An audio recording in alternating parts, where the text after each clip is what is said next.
You're on the Six Screens Network, earning the reputation of giving all the right ingredients, uninhibited, in exposing the hard, cold facts about the Watchtower Society.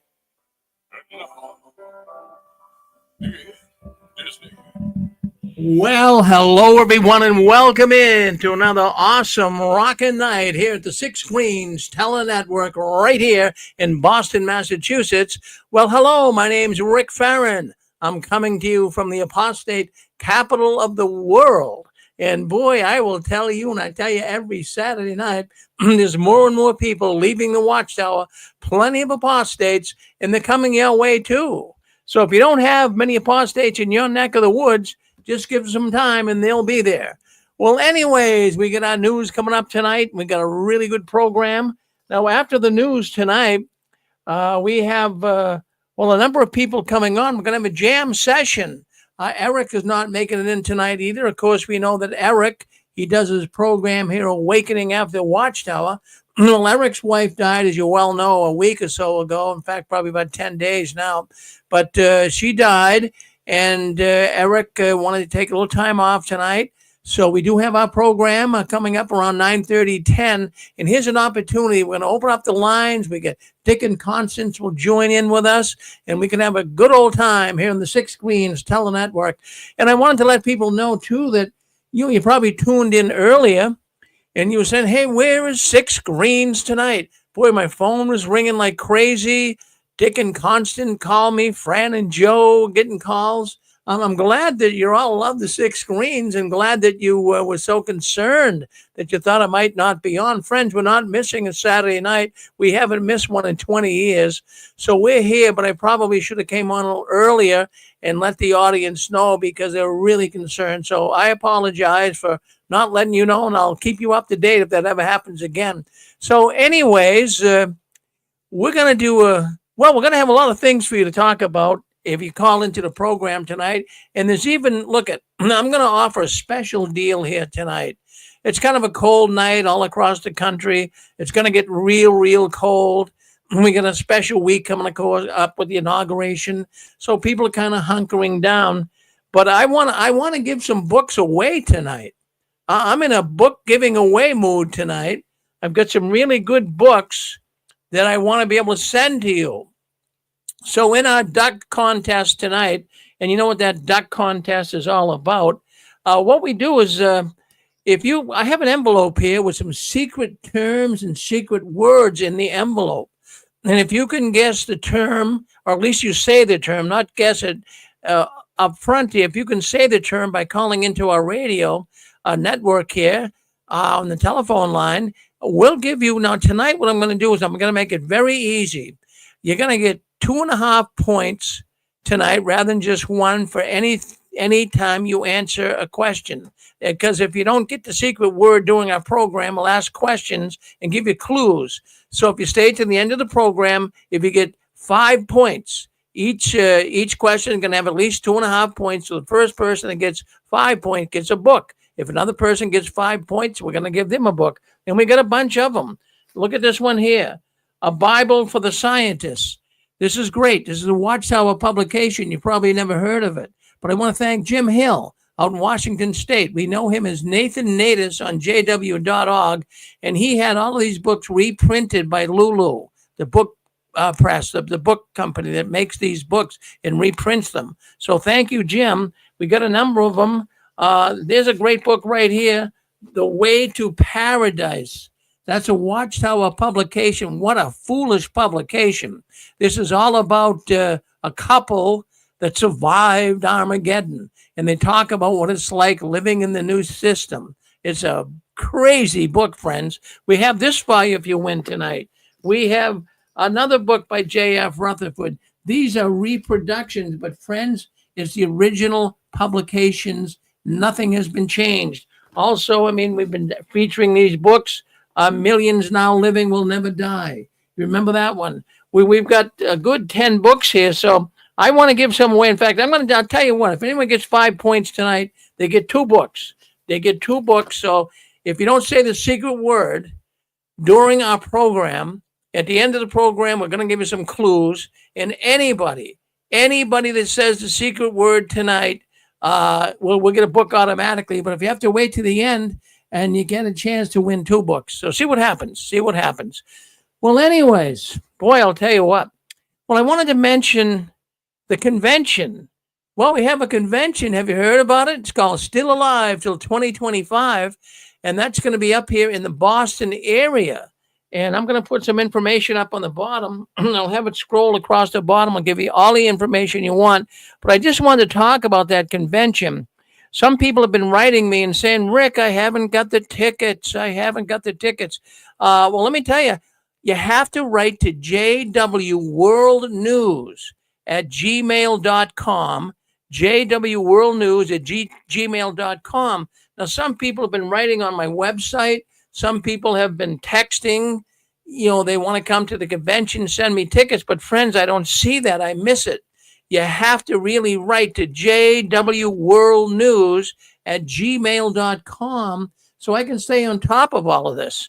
It's impossible to, if you're writing everywhere all over the place, I can't find the fact that you need some tickets.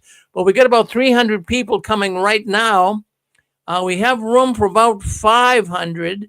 So what you want to do is make sure that you get your tickets to come. Now, the tickets are free. It's going to be at the Hilton Hotel up here in Boston.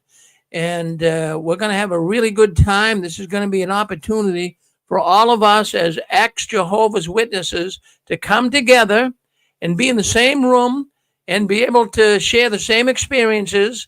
Now, the conventions are going to be August 1st, 2nd, and 3rd.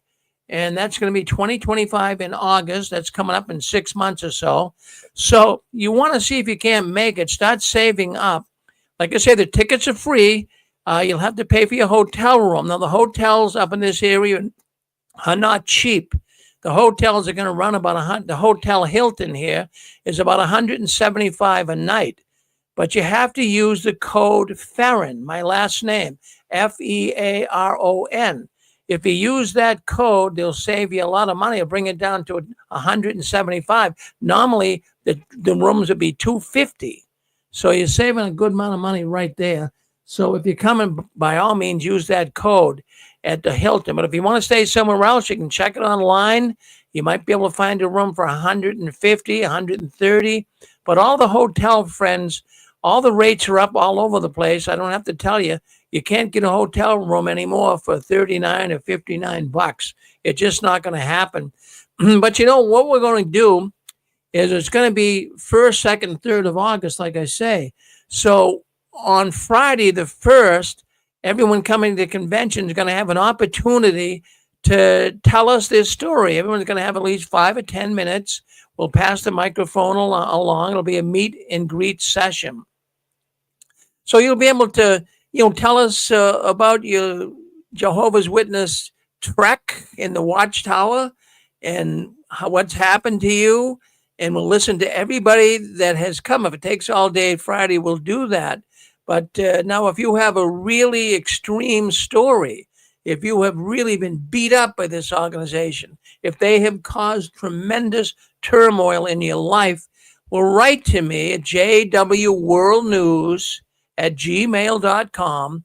Let me know, and I'll give you a talk, a 30-minute to a 45-minute talk on maybe Friday night or Saturday night. So by all means, write to me if you have an extreme story to tell. We already got a number of people booked in to speak. We've got some former elders. We have an artificial intelligence AI expert from the University of Kentucky. She's a former Jehovah's Witness. She's going to tell us how Watchtower is beginning to use AI in their writings. We also have Fritz Springmeier. He'll be here in person, and he, of course, has written a number of books. One of them you're all familiar with, The Bloodlines of the Illuminati. As a matter of fact, Fritz he does have a program here on the 6 Screens from time to time. So we're looking forward to seeing Fritz. And he's actually even going to release a new book. A special new book is going to be released at the Still Alive in 2025 convention. So by all means, see if you can make it up. And I just wanted to make another thought too. friends, we have a lot of people that, it's very difficult today. It's very expensive. Everything, as you know, has gone up. I mean, just to buy a McDonald's meal today could cost you $10. And everything we know has gone up so high. So we do have some people that are willing to share a room. Maybe someone coming and they say, boy, if I could find someone to share a room with me, that could cut my expense and it could cut your expense too. Or if you even have an extra bed in your room and you say, gee, I'd like to have someone stay with me. Well, I can give you the people that would like to stay with you. If you want to just let them stay there free and help a poor person, that'd be fine. And would make sure I give you the information. You can vet the person. I mean, I just don't want you to bring anybody into your room you don't know. I mean, that would not be good. That wouldn't go over good. So let me know that you would like to have someone share a room with you to share the expense, or maybe even a poorer ex-witness that could really use a room. I do have some people that said they can get here. It's just the cost of the hotel that's going to be a problem. So if anyone would like to help with that, well, you can even go to that website scrolling across the bottom. You can scroll down. You can read all about the convention. So I want to bring that up tonight. Well, anyways, I'm glad you're with us. A lot of people they came in earlier. Where's Rick? What's going on? Why aren't they on? Well, I said earlier, Barbara could not come on tonight. Barbara Anderson. She has a program, friends. I have to tell you, we're so glad to have Barbara part of our Six Screens Tele-Network. Barbara is a very straight-laced woman. And when Barbara Anderson speaks, it's like J.F. Hutton, right? People listen. They really, really do. 2 weeks ago when Barbara was on, she had everybody on the edge of the seat. Everyone was so interested in what Barbara was talking about. Barbara, of course, was a Bethelite. She worked at the world headquarters of Jehovah's Witness in Columbia Heights in Brooklyn, New York. Of course, they're not there anymore. They're in Warwick. But Barbara worked there, and she had letters that she gathered from people, Jehovah's Witnesses, who were writing letters to the Watchtower with questions. And she was sharing them as an exclusive right here in the Six Screens. You can even go back in our archives on YouTube and look up that program with Barbara. She shared stuff that we've never heard before, and it was shocking the audience. So if you haven't heard that particular YouTube clip, go back in our YouTube and listen to it. You'll be very shocked at some of the things she was saying. But she's got more shocking stories in 2 weeks. So by all means, come back in. Well, we're glad you're with us. Boy, I'll tell you, we've got a cold night up here in New England. Going to have a snowstorm up here tomorrow. Going to be real cold pretty much all across the country. But, we get more and more people coming in when it's cold. So thank you for coming in and wanting to be with us. And if you're new, maybe you're just leaving the Watchtower and you're saying, no, I don't know if I want to be on here. This sounds like some irate apostates. No, we're going to be friendly with you. I want you to listen to the program, but not necessarily to me. We will have people calling in, as you'll hear, from all over the world. And they'll call in, they'll voice their concerns. This is like the only program that does this. So if you want to hear what other ex-Jehovah's Witnesses are saying, you stay with us tonight. You stay with us tonight, you will not be disappointed. So anyways, well, let me take a look here. Let me put my glasses on. Let me see what's going on in the news. I think we got all the announcements made. But let's take a look and see what's going on in the news. Let me just get rid of this one here.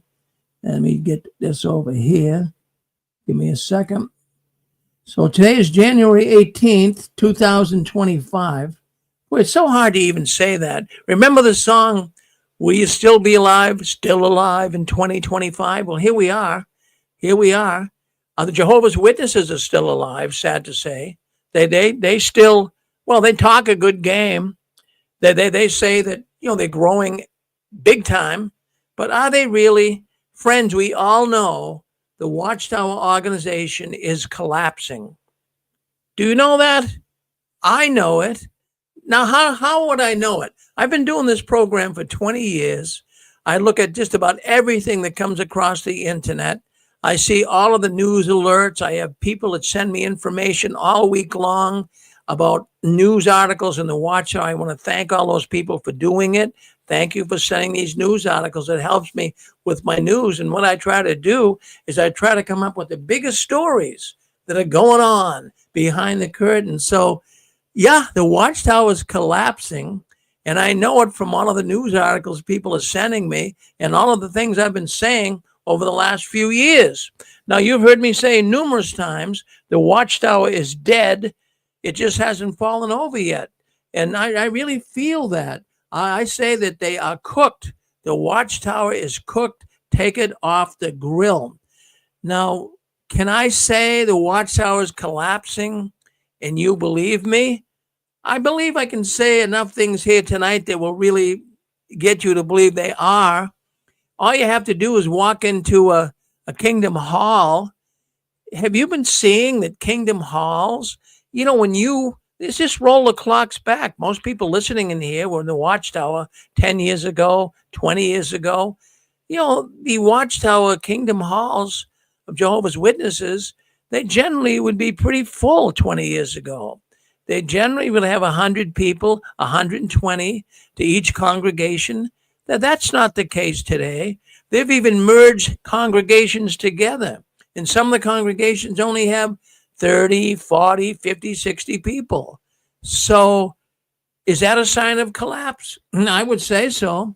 And what about the conventions and assemblies?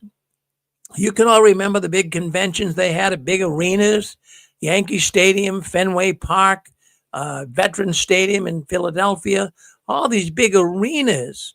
They don't have them there anymore. The conventions now are being held at assembly halls. I mean, does that wake you up a little bit? Can that make you think that maybe they don't have the amount of people they used to have, even though the Watchtower says that they are? Friends, when this organization's gone, I'm not going to miss it. I don't think you're going to miss it. Maybe some loyal, diehard witnesses will miss it, but most of us are not. And what we're hearing too, it's getting a lot of the older people, people in the 80s. I'm 76, by the way. And a lot of the people in the 80s, early 80s, mid 80s, late 80s, they're disgusted. They are totally disgusted with the Watchtower. They've given their whole life, many of these Jehovah's Witnesses, to the Watchtower. And what's happening in their life today, they're getting old. They're making funeral preparations and they're dying. And you know what people are still saying? What a lot of these old people are saying, they don't want to, if you've been in the organization, let's say you've been in the organization for 50, 60 years. Do you really want to come to grips with the fact that these people were lying to you? When you have been doing something for so long, your mind is so attuned. It's so much factoring in the fact that you've spent all this time. You can't give up now. I use the illustration of the man that keeps buying lotto tickets. He's been buying those scratch tickets for years. He buys every day of the week. He buys them. And, he doesn't win anything. Once in a while, a couple bucks here, a couple bucks there. But he keeps feeling someday he's going to win $1 million. So he's doing that for many years. And he can't give up. He can't give up because he says, well, this one might be the one. Well, it's the same thing in the Watchtower. Some of these poor people cannot give up. They call it sum cost. It's an accounting term. You've heard it. And what it is it's like a business. If you put so much money into a business, you say, geez, if I pull out now, I lose everything. So you have to keep going at it and going at it. It's the same thing in the witness world. Some of these older people, they don't know what to do. They're stuck in it. But you know what a lot of people are saying? When they see, and maybe some are watching our program here tonight, and, you hear me saying that Jehovah's Witnesses are collapsing. There's not as many people going to the Kingdom Hall, not as many people showing up at conventions. So you're probably saying, well, gee, that's because it's the cooling off. Remember when we were all witnesses? The Watchtower, they go in two different directions. They speak with a forked tongue. Now, do you remember when things weren't that great. I mean, all the time I was a witness, there was always people coming.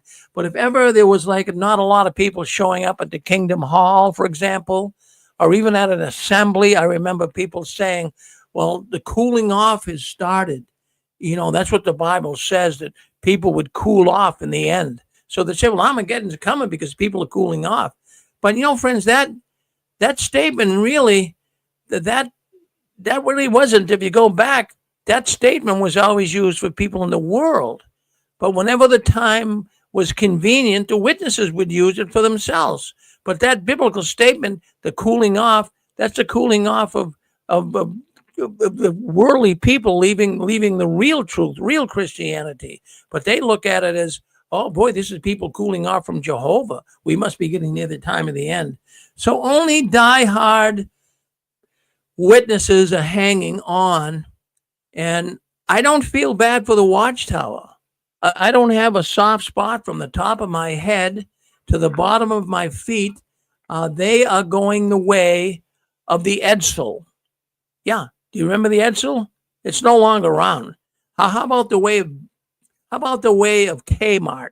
Well, Kmart. Well, they were a pretty big store. Everybody knew Kmart. They all knew the blue light special. Well, they're going that way. They're gonna end up not even being around in a few years. That's how I look at it. And then, I'm going to tell you, I mentioned this, when we first had the, January 1st program and talked about the biggest stories on why people were getting out in 2024. One of the biggest things why a lot of people left the Watchtower in 2024, it had to do with the Australian Royal Commission. Now, that was way back in 2017. So you're saying, well, Rick, it's 2024, 25 now. Why were they getting out? Well, it took them a while to digest all of this. See, the witnesses have been hearing, the loyal, diehard witnesses, they have been hearing all about the pedophilia cover-ups. And, they didn't believe it. Sometimes when I was first leaving, I would hear things and say, well, that's not true. But the more I kept hearing things, I looked it up. So one flaw led to another. So that's how people are getting out. So they hear about the pedophilia, then they finally get the courage to look into it, and they find out that, well, there it is. There's Jeffrey Jackson, governing body member at the Australia Royal Commission. How could you miss it? The Jehovah's Witnesses are looking up Jehovah's Witness child molesting cover-ups. And that pops up. Why wouldn't it? It was one of the biggest stories ever we had here on JW World News. So many, many not ex-witnesses, but actually loyal Jehovah's Witnesses are finding out about the Royal Commission. And, I'll tell you, I hear this a lot, an awful lot, by these old timers lately. People are writing me saying their mother and father says, well, the reason why we don't have a lot at the Kingdom Hall is because the greater number is cooling off. But I'll tell you what, didn't they say that for the pandemic too? Didn't they say that, during the pandemic and people weren't showing up? Well, it's a pandemic and, we're going to have trouble here getting people coming on. They were on Zoom. But see, they always have to have some reason to give to the other witnesses why things aren't that great in the Watchtower. So, it's a pandemic. Now it's the greater numbers cooling off. But I'm going to tell you another thing that got a lot of witnesses out in the year 2024. And that, of course, was the overlapping generation. How many times can you change the overlapping generation? I counted all the way back from the late 1800s. I went back and I tried to find old articles in the Watchtower and what have you. I found 16 times the Watchtower changed their position on the overlapping generation. So are people buying it? No. Elders cannot even explain it. So, that's another thing that really is putting the frosting on the cake.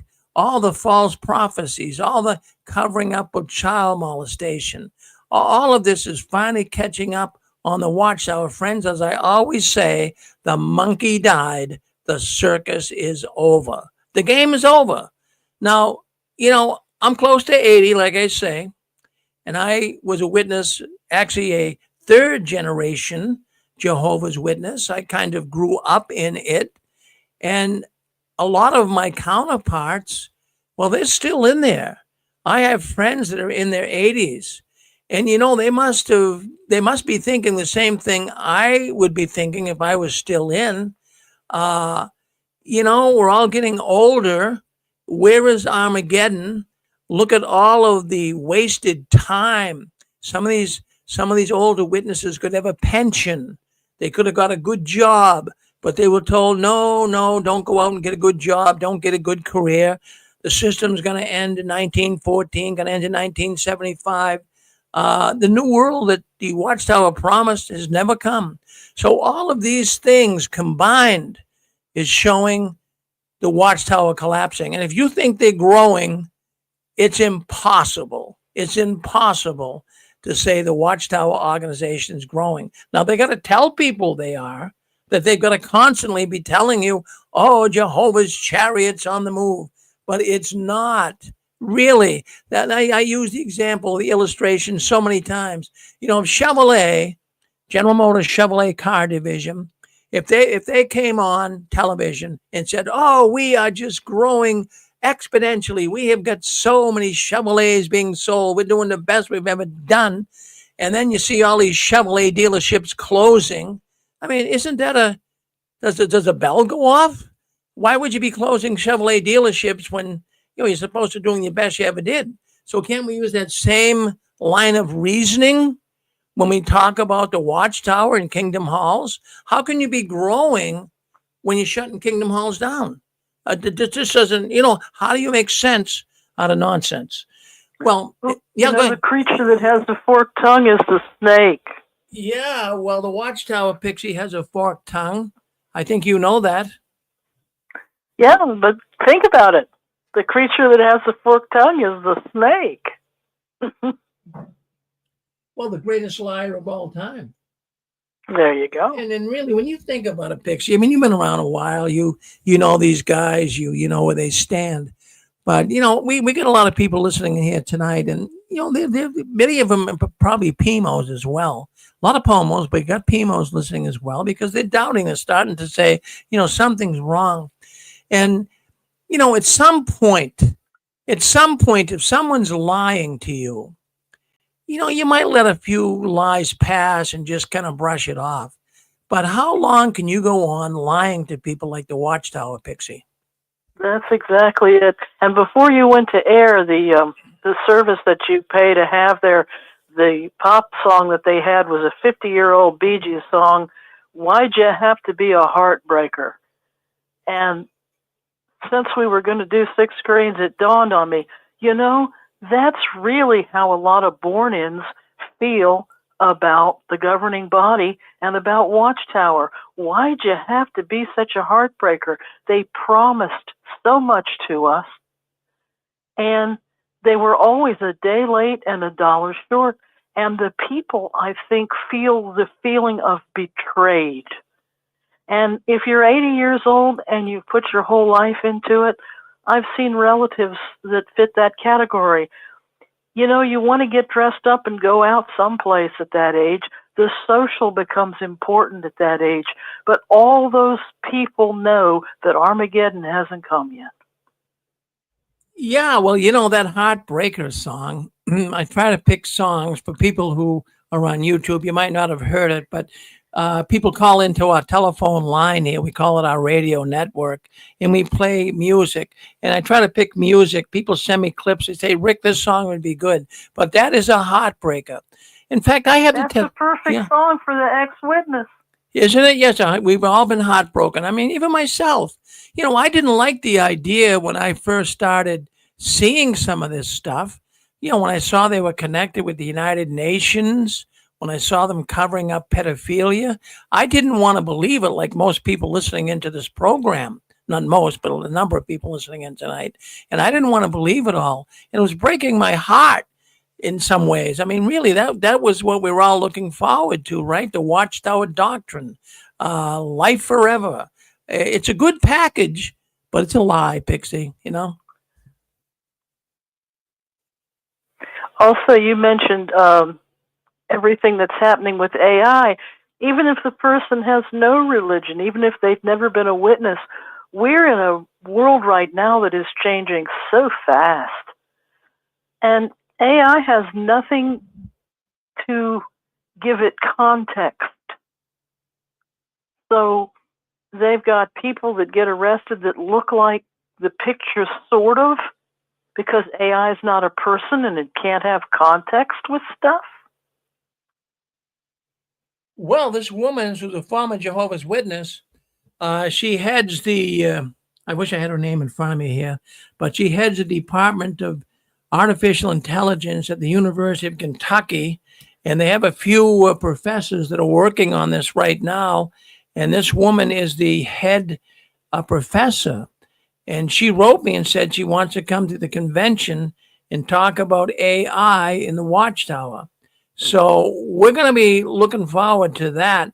And Pixie, this is a new age. I was even mentioning to my wife Susan today, you know, the world we live in, you know, in many respects it's not that great, but in other respects it's really good. And you know, I took a walk through the hospital yesterday up here in Massachusetts, and I'm saying, you know, we have a lot to be thankful for. You know, anybody, they can come from anywhere. They could have just got off a slow boat from Asia and they could have stopped here and go into a medical facility here in America and get help. And I'm thinking, what a marvelous thing that is.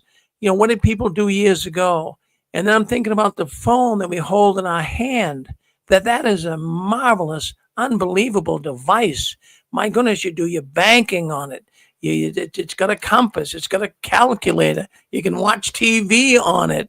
You can do all kinds of stuff on it.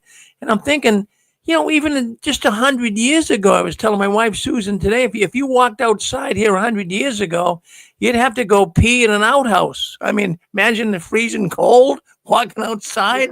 I mean, this is. I mean, we live in a advanced society, so it's not all bad. It's kind of good.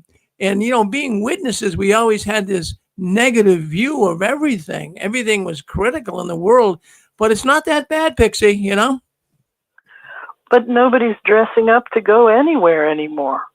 People, the downside of it is people are not interacting with other human beings in person. Well, there's some downsides, and that's one of them. That is one of them. And, you know, I don't want to pick on the young generation behind us, but they have a tendency to, rather than talk in person, they rather, you know, text them sitting right next to each other. I see it all the time. Now, you know, I don't know why they do that, but somehow they got used to it. I guess it's easier to text than speak the spoken word. I don't know, but they do it. You've seen it too. I'm seeing it as a trend, and you know, it's just, I feel like civilization as we know it it's going to shift. We're going to be in a different world. I predicted that last year for this coming year. I didn't know that the first, 20 days of this year would be so chaotic. I've never seen anything like it with the fires and the crimes and what headlines we've had for the last weeks. But I don't know if what we're going into is going to be a civilization. Well, because a civilization has stone buildings. They have a dance in the town square. They have civics. They have people talking to each other. I grew up more or less in a village. And I think that without the village, we don't have the emotional support of the neighbors. We don't learn how to be social creatures. Well, that's the one critical part of it all. You know, that's the bad, ugly side of it all. There are ugly things out there as well. And, I'll tell you what, though, Pixie, it kind of got me thinking of even what I'm going to talk about next, because we have heard this week about, now, brace yourself, peace and security. Now, when we heard that, And President Biden's doing what he can to bring peace to the Mideast. So the businesses are going bonkers. Now, that was just a few days ago on the 15th. President Biden got a hold of Netanyahu, and they're trying to bring peace to Hamas and Israel. And it looks like, I mean, I hope they can do it. So the witnesses, though, the information coming to me at the 6 screens, all the witnesses are going bonkers. Oh, look at this. Armageddon's coming. They're saying peace and security. It's the headlines in the paper. You walk in tonight to buy a newspaper, it's the headlines. And they're all talking about peace and security. And but you know what? I tell you, Pixie, and those listening in, you can remember when George Bush's, the older Bush, the father, when he was the president back in the late 80s, actually 89, he became president, but through the early 90s, he said the same thing. He was talking about agreements they were trying to make between Israel and Palestine. And over the years, he kept saying, peace and security, we're going to get it. And I can remember the witnesses going bonkers back then, too. God, I mean, it's the same thing over and over. In fact, I got so sick of it at the Kingdom Hall that, I really got sick of it, because how many times can you say that? I mean, eventually, sometime it's going to hit. But, geez, really, it's nutty. Hey, Rick? Yeah. Go ahead, John. Pixie's on with us. Go ahead. Yeah, I just wanted to mention that, President Reagan negotiated with Gorbachev that was going to be the end of the Cold War. So these witnesses who were around then, don't they remember that? They said they was going to say peace and security back in 1988, 87. Yes. So, at some point, you would think that they would use a little bit of common sense and come to the realization that all this stuff is fantasy. It's just a lie. We were living in a fantasy world. And, and quite frankly, what you and Pixie are talking about, you can relate to what I'm getting ready to say, Rick. In the 1950s and 60s, that was when things were good. Behavior of human beings was much, much better in the 1950s and 60s. We did not have these issues that we had today in the 21st century. The mid-20th century was much better than the 21st century. Much better. The only advances that we have today is technology. That's it. But human beings are not better. Their behavior is not better. They got horrible behavior. Things that we never even witnessed. We didn't have to worry about children getting shot in school. We didn't have to worry about someone shooting us going to the bowling alley or going to the supermarket. People today are horrible. I'm not saying everyone, but we did not have these difficulties in the 1950s and 60s. People behaved better back then. Well, it was a much better society back then. Oh, no, in fact, I have to agree with you. Yeah, and it's technology that has made our life easier, but, the human itself has really gone backwards. I'm glad you brought that up. Look at the school shooting. Look at these people running people over for no reason. Just driving up the sidewalk and killing people. That's pretty bad, Yes, and so the thing is that I like Amazon. For example, I love Amazon because I can order something today and get it the next day or the following day. Great. I like the idea of having a phone in my pocket. Great. But what about human beings' behavior? That's more important to me. I'd rather go back to having no cell phones and bring back the phone booths. See, human behavior is always the key to any society. That's the key. And you can have all the technology in the world. If human beings do not behave correctly, your society is going to be screwed up. And that's the 21st century. It's a very screwed up society. It's a horrible century. You and I are not going to be around, in the halfway point. But these young people better get together. Because if this is what the 20th century is going to be like, I don't want to be here. Well, I say all the time. I tell my wife, I say, geez, I don't want to go back to being 20. I don't. I had 5 children. My former wife and we had 5 children we had to raise. And that was a chore. I mean, never mind being a Jehovah's Witness as well. But, geez, just putting Pampers on the baby and buying milk every day and food. And, we didn't get a lot of help from the government at all back then. I mean, you were on your own. You didn't have the money. You didn't eat. So you had to hustle your butt off. You had to work overtime and everything else. Not complaining, just explaining. But Sure. but it was I wouldn't want to go back. I'm 76 like you, John. I think you and I are the same age. And Sure. and I would not want to go back to being 20 years old again. There's no way. There's no way. I'm going. Yeah. Well, I'll put it this way, Rick. I don't want to be 20 years old in the 21st century. That's for sure. That's for sure.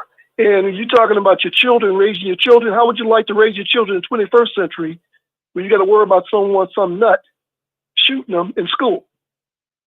Well, I So mean, you had a much better chance raising your children the time you had some than the 21st century. I can tell you that. well, John, I don't know where you live. I think you told me once before. You don't have to say if you don't want to. I'm in Michigan. Oh, you're Michigan. Okay. But, here, and I'm sure it happened. I think it's a federal mandate, really. But, in fact, even here, I'll see a school bus. You're behind a school bus and they let the kids off. Their parents have to be there. If the parents aren't at the school bus stop, they don't leave the kids off. They bring them back to school. Then the parents got to go get them. Because I have a friend, he's young, and he's got a couple of kids. He's got to be at that bus stop every day at 3:00. The bus won't let the kids off because they're afraid some guy's going to kidnap them. That's Sure. Yeah, it's pretty bad. Sure. Yeah. Sure. But back to the witnesses. I think I would hope that they would come up with a little bit of common sense and think a little bit and realize that this society is much worse than it was years ago. And they were saying the exact same thing back in the 1960s, the last days, how horrible it was. Well, guess what? The society was better than the 1960s. So what is your excuse now? Now we're in the 21st century. It's worse than the mid 20th century. And they're still saying the same thing. So, you would wonder that they would connect the dots at some point. That if they said that back in the 1960s and things were better and they're worse today, then at what point is this Armageddon going to come?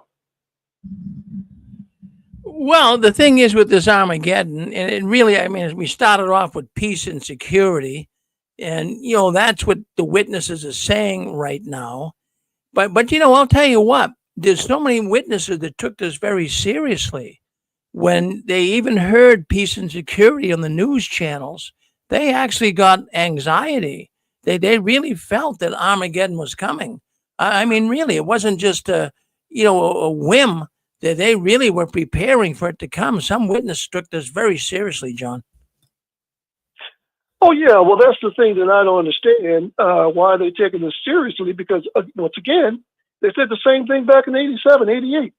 You go back further, the same thing. So, if you are 50 years old or so, you should realize that at some point, this is all a scam. It's a scam. We were living, you and I and the rest of us were living in fantasy. We were living in this fantasy world that Armageddon was going to come and they're going to destroy all the people, all the bad people. And the only ones going to be left are you and I and the rest of the witnesses and live in this paradise. It's a complete fantasy. That's all we were doing. We're living in fantasy, wasting our time going to meetings. We should have been going to church like everybody else for the 1 hour on Sunday and living the rest of our lives. That's what we should have been doing. We should have been going to church like everyone else and going for, that 1 hour on Sunday, and that's it. Well, we were sold a bill of goods that really became a nothing burger. There's nothing there. But what it is, though, John, and for those listening in, I have to say the Watchtower packages it good. It's like you walk through a supermarket. Sometimes you buy a product because the package looks good and it's garbage. Sure. So it's the same thing in the witness world. They packaged it good and we all fell head over heels for this. And we didn't know we were in a cult. We didn't know. We just liked the idea. Didn't you like the idea of, living forever? It's a great game, Sure. But, we really didn't think that far ahead about the whole situation regarding the new order or the New World, as they called it back then. We didn't think that far in advance. We just looked at it, oh, boy, this is wonderful. We're going to live forever, and we're going to be sitting around eating fruit and playing with animals and just having a high old time, talking to Abraham, like Isaac and Jacob and all these other people. But if you sit back and think about it, it doesn't make any sense. And I think you mentioned this website at one point, and I know I've seen it. J.W. Fax does an excellent job in explaining anything connected to the Jehovah's Witnesses, religion, and all of the Noah's Ark, everything. And if you look and think about it, the ridiculousness of the whole paradigm of their religion, you really wonder, why did we fall for such nonsense? Well, it's one of the best. It's one of the best websites, John. No doubt about it. But no, thank you for chiming in with us. Sure. I want to thank you, John. Always good to hear from you.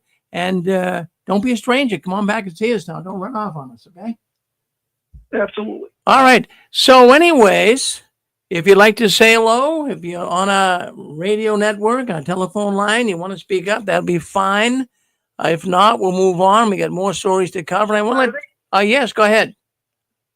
Hello there, it's Donnie here in England. Yes, Sir Donnie. I just want to talk about peace and security. So I have a feeling then that that's the reason why they joined the United Nations, so that the Watchtower would get the first whiff of, at the United Nations meetings, they're talking about peace and security, then they can write it in the publications first, that sort of thing.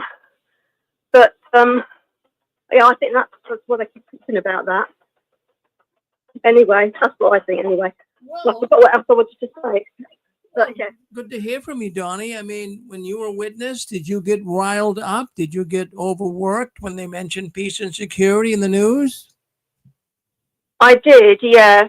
In fact, when the Russia business started and we all had to write letters, I was thinking, oh, this is it, But I think, though, that whether peace and security in Armageddon's coming or not, it will come whenever it comes. But I think that Jesus, when he was talking to the Samaritan woman at the well, he told her about the end of organized religion.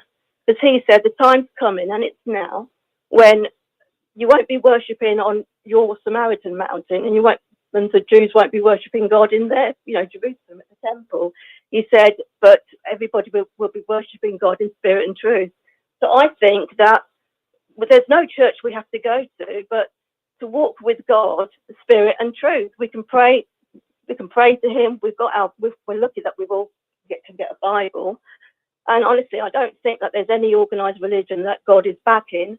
But I think that whatever, God answers prayers, doesn't he? Whether you're a JW or not a JW, this religion, that religion, not going to any church. So I think walking with God is the important thing if we do want to, survive Armageddon. Well, Donnie, I love to hear you come on here and speak your thoughts. You're helping a lot of people. I appreciate you coming in all the way from the United Kingdom. Thank you, Donnie. Yeah. Thank you very much. There you go. Well, my friends, I have to tell you, let's go to 615. 615, you're on with us. Hey, how's it going, Rick? Good. Who's this? Jason Zelda. Oh, Jason. Yes, Jason. How you been, my friend? I'm good. That's good. It's good to hear from you. Last week's episode, Pixie had mentioned, and you also mentioned about the Watchtower organization has been deleting a bunch of their literature from their website. Yes. And Pixie had mentioned that there was a particular Watchtower magazine she was looking for that they had taken off the site. If she can get a hold of me later, I have PDFs of their literature dating all the way back to Charles Taze Russell, all the way back. I have a whole bunch of stuff in my collection. So if there's any literature that she's looking for, just have her get a hold of me, and I can send it to her in a PDF. Oh, very good, Jason. No, well, in fact, Pixie, I won't give the email out here from Jason, or is can she call you maybe, or send an email? Email would be best, I guess. Yeah, email will be fine. Okay. Email will be fine. And also, for this whole issue of peace and security, I want to comfort people. I've already done a video on YouTube called Diffusing Armageddon. It's the name of the video, Diffusing Armageddon. And I want people to understand, as much as people talk about peace and safety and this, that, and the other, trying to scare you that the end of the world is going to happen in a second, I want people to remember that the end cannot happen until the Antichrist comes. So stop being afraid that Armageddon is going to break out any second. The Antichrist is not here yet. So we can't have the end of the world until the Antichrist comes first. Well, so I hope that will relax people and calm people down a little bit and not be afraid. Well, Will, now let me ask you. I mean, I'm not going to put you on the spot, but any thoughts on who that Antichrist would be? As of right now, we don't know. And with the rise of AI, it might be someone who is part human, part machine. Who knows what they're building in the background? Well, that's interesting. Yeah, in fact, I have heard that AI could somehow be incorporated in that. We don't know, do we? Huh? We just have, but you're absolutely right. That has to take place. We got to see the Antichrist. Well, thank you, Jason. I always enjoy your thoughts on the Bible. You nail it right on the head. Thank you. You're welcome, my brother. Have a great night. You too. Thank you. Well, that's right. That's Jason Zelda. You know, Jason, he does a wonderful job on his YouTube. Check his channel out. Go to Jason Zelda. You can learn a lot. He speaks a lot about what goes on behind the Watchtower. What I wanted to bring up here is back in October, I believe it was October, maybe November, but I think it was October, we reported on fires up in Warwick. Remember, they had a big fire up in Warwick area, Orange County, New York, and the forest was burning all around the Watchtower. And, the Watchtower was so concerned that maybe the building would burn, and they praised the fire department for putting the fire out, and they had no issues with it. And, they really made a big deal over that. They did. They had it on JW.org, and fire comes close to the world headquarters. And, geez, they were going ballistic over the fact that there was a fire in their backyard. But I'm just trying to correlate. I'm trying to put the fires out in California in the same category here to some degree, even though they were 1,000 times worse than the Warwick fire. But, the Watchtower, I counted for numerous days. Those fires in California were going on for a couple of weeks. And, the Watchtower didn't mention anything. On their website, they talked about natural catastrophes, and they talked about floods and hurricanes and dangerous fires, but they made no reference to the fires in California. So, we've had people call in from California talking to us about the fires, Larry, John Wayne, and JP and others. And so the Watchtower now, I'm going to read you something right off of jw.org. And friends, hold on to your seats, because this is just absolutely crazy. And to see if now, first of all, in fact, I probably should put this up so you can see it. Let me just go back to and see if I can't put this up so you can see it. Hold on one second. I got to get out of this studio into my other. I'm going to put this up on the StreamYard here. I can share this with you because I think it's very important you see the pictures, and you can read right along with me. So let's do that right now. All right, we're going to share. All right, yeah. So you can see that right now. So that's on jw.org, and it talks about a destructive wildfire raging the Pacific Palisades area of Los Angeles, California, USA. So the pictures there, now they do have it up. They're talking about the fires. This was put up January 14th, 2025. So after a couple of weeks, they finally decided, well, we better start talking about the fires in California. So now it says here, I'll read a little bit to you, multiple wildfires scorch Southern California, USA. On January 7th, 2025, 3 large wildfires began burning in the mountains outside of Los Angeles, California. Over the next 2 days, at least 3 more wildfires erupted in the region. A combination of drought conditions and strong desert winds reaching as high as 160 kilometers per hour. That's 100 miles an hour, friends. It caused fires to spread rapidly. Well, that was the Santa Ana winds they talk about.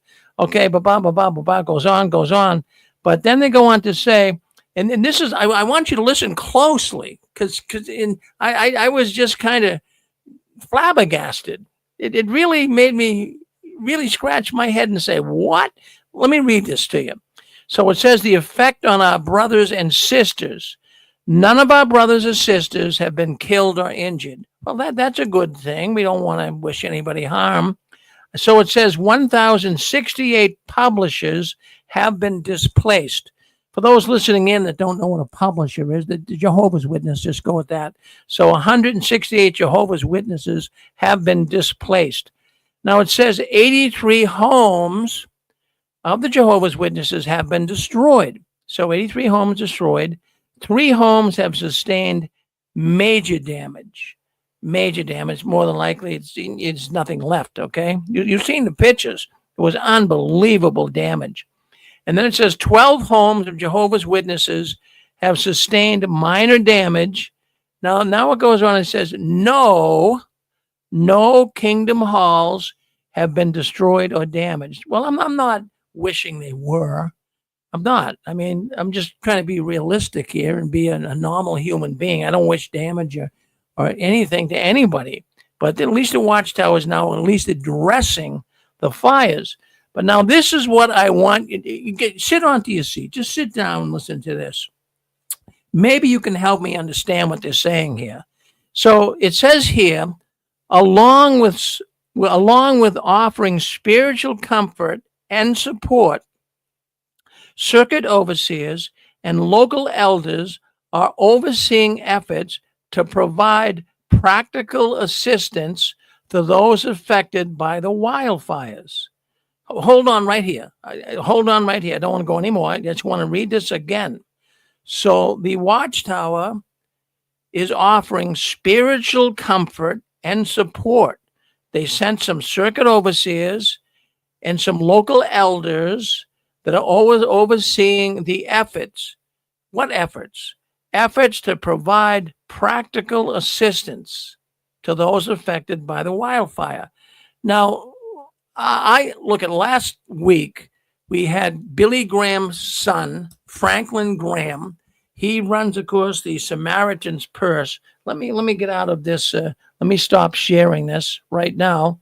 Well, I'm going to keep it up because I'm reading it. Okay. So we had Billy Graham's son, Franklin Graham. I had a video clip I played last week about what he is doing at Samaritan's Purse. Now, Franklin Graham didn't say that we're providing practical assistance, whatever that is. Franklin Graham said we are supplying homes. We're putting people in homes. We're giving them food. We're going to help rebuild their homes. He's giving direct information on what the Samaritan's Purse is going to do. The Watchtower comes out with this hazy, ambiguous. What is providing practical assistance? Why can't they say that we're providing money, we're providing housing, we're providing some of our assembly halls or kingdom halls for places where you can come and find some refuge? They're not saying anything about that. And then it says, additionally, a member of the branch committee traveled to the area to provide encouragement to our brothers and sisters. How about bringing some money from the Watchtower, branch servant?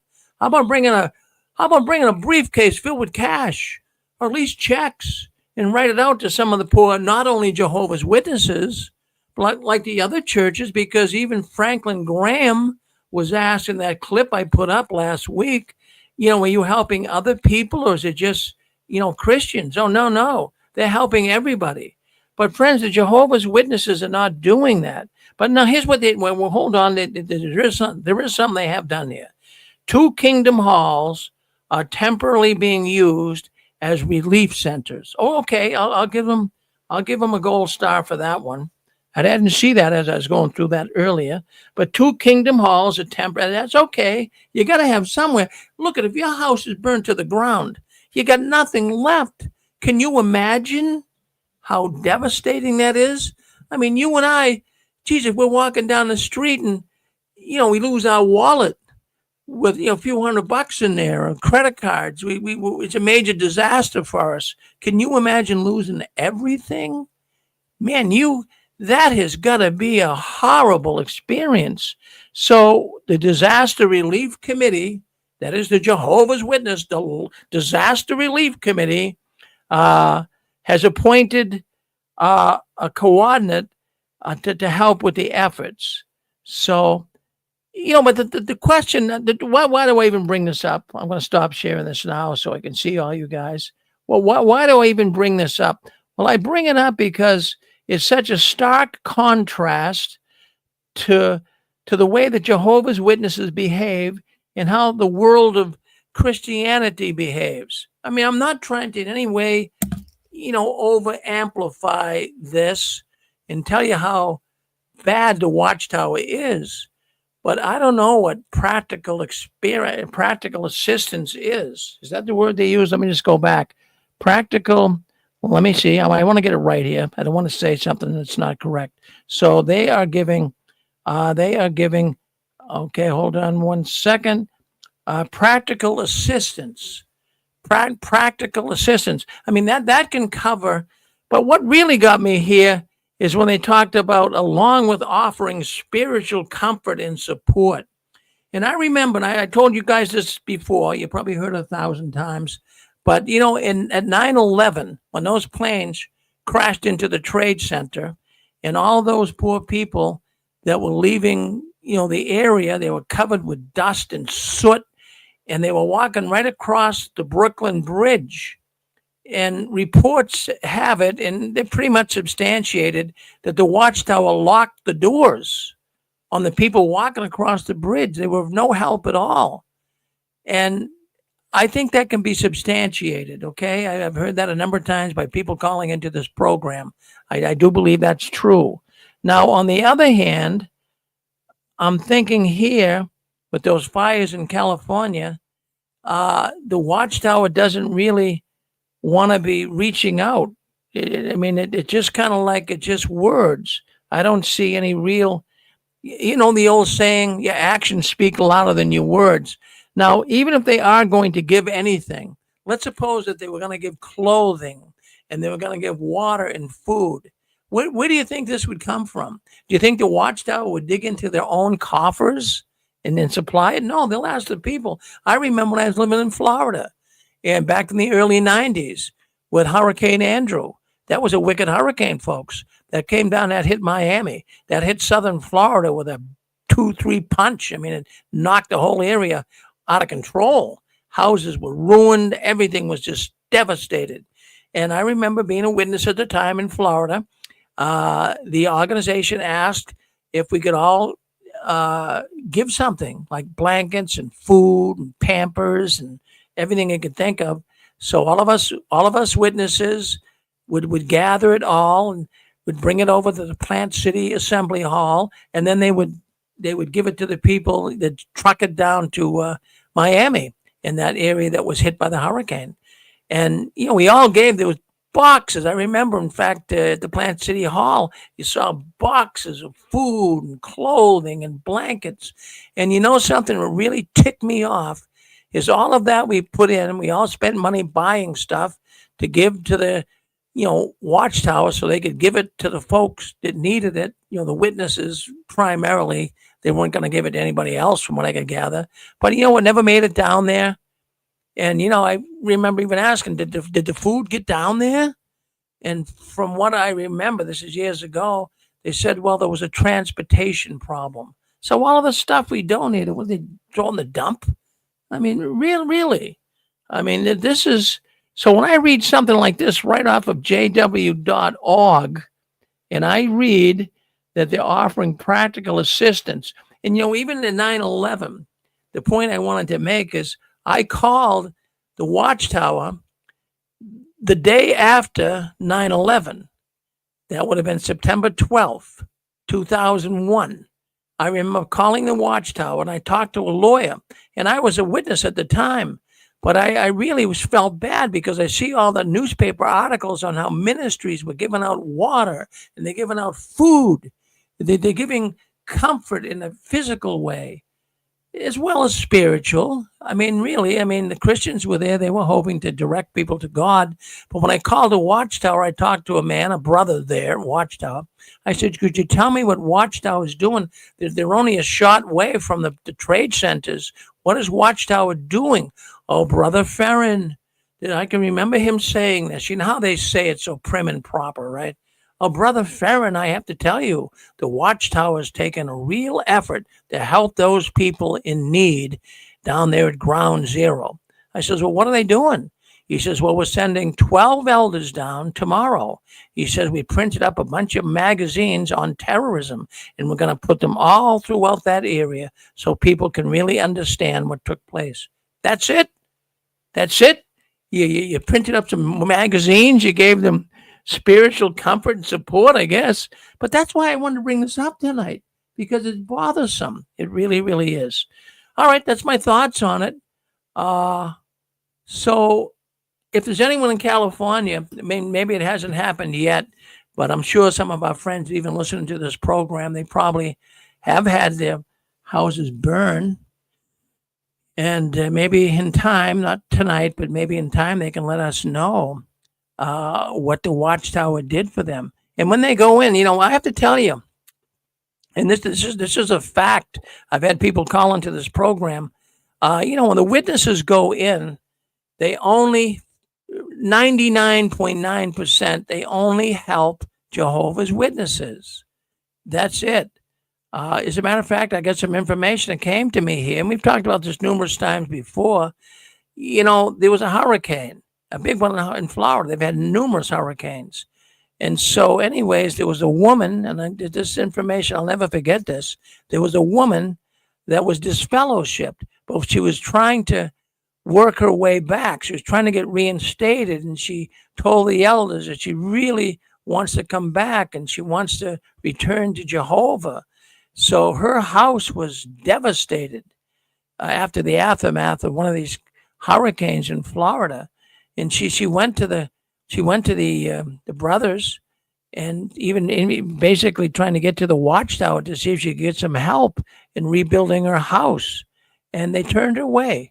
They said, no, we can't help you. Being disfellowshipped, they weren't going to help her at all, and they turned away.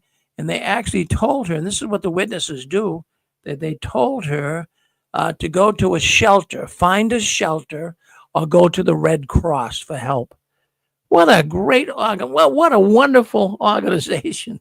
So I just want to bring that up. I don't want to beat this story to death, but the more I think about it, the more bothersome it becomes. No, Watchtower is not going to give anybody anything if they're not getting something from them. Seriously, what do you know? I've asked many times if anybody has ever got anything from Watchtower. Now, I don't mean the local congregation. I know people that have been helped, with a few bucks they need to get through the week. Maybe they need a few bucks for groceries. I know elders and many of us listening into the programs, we'd help the people. We'd give them some money if they needed it. We saw they really needed it. We all did that. But the way I'm looking at it here, Watchtower, the $7 billion company, has anyone ever got anything from them? I put that question out. What do you think? It was the figure. Yes. Yes, sir. Hi, this is Stephen.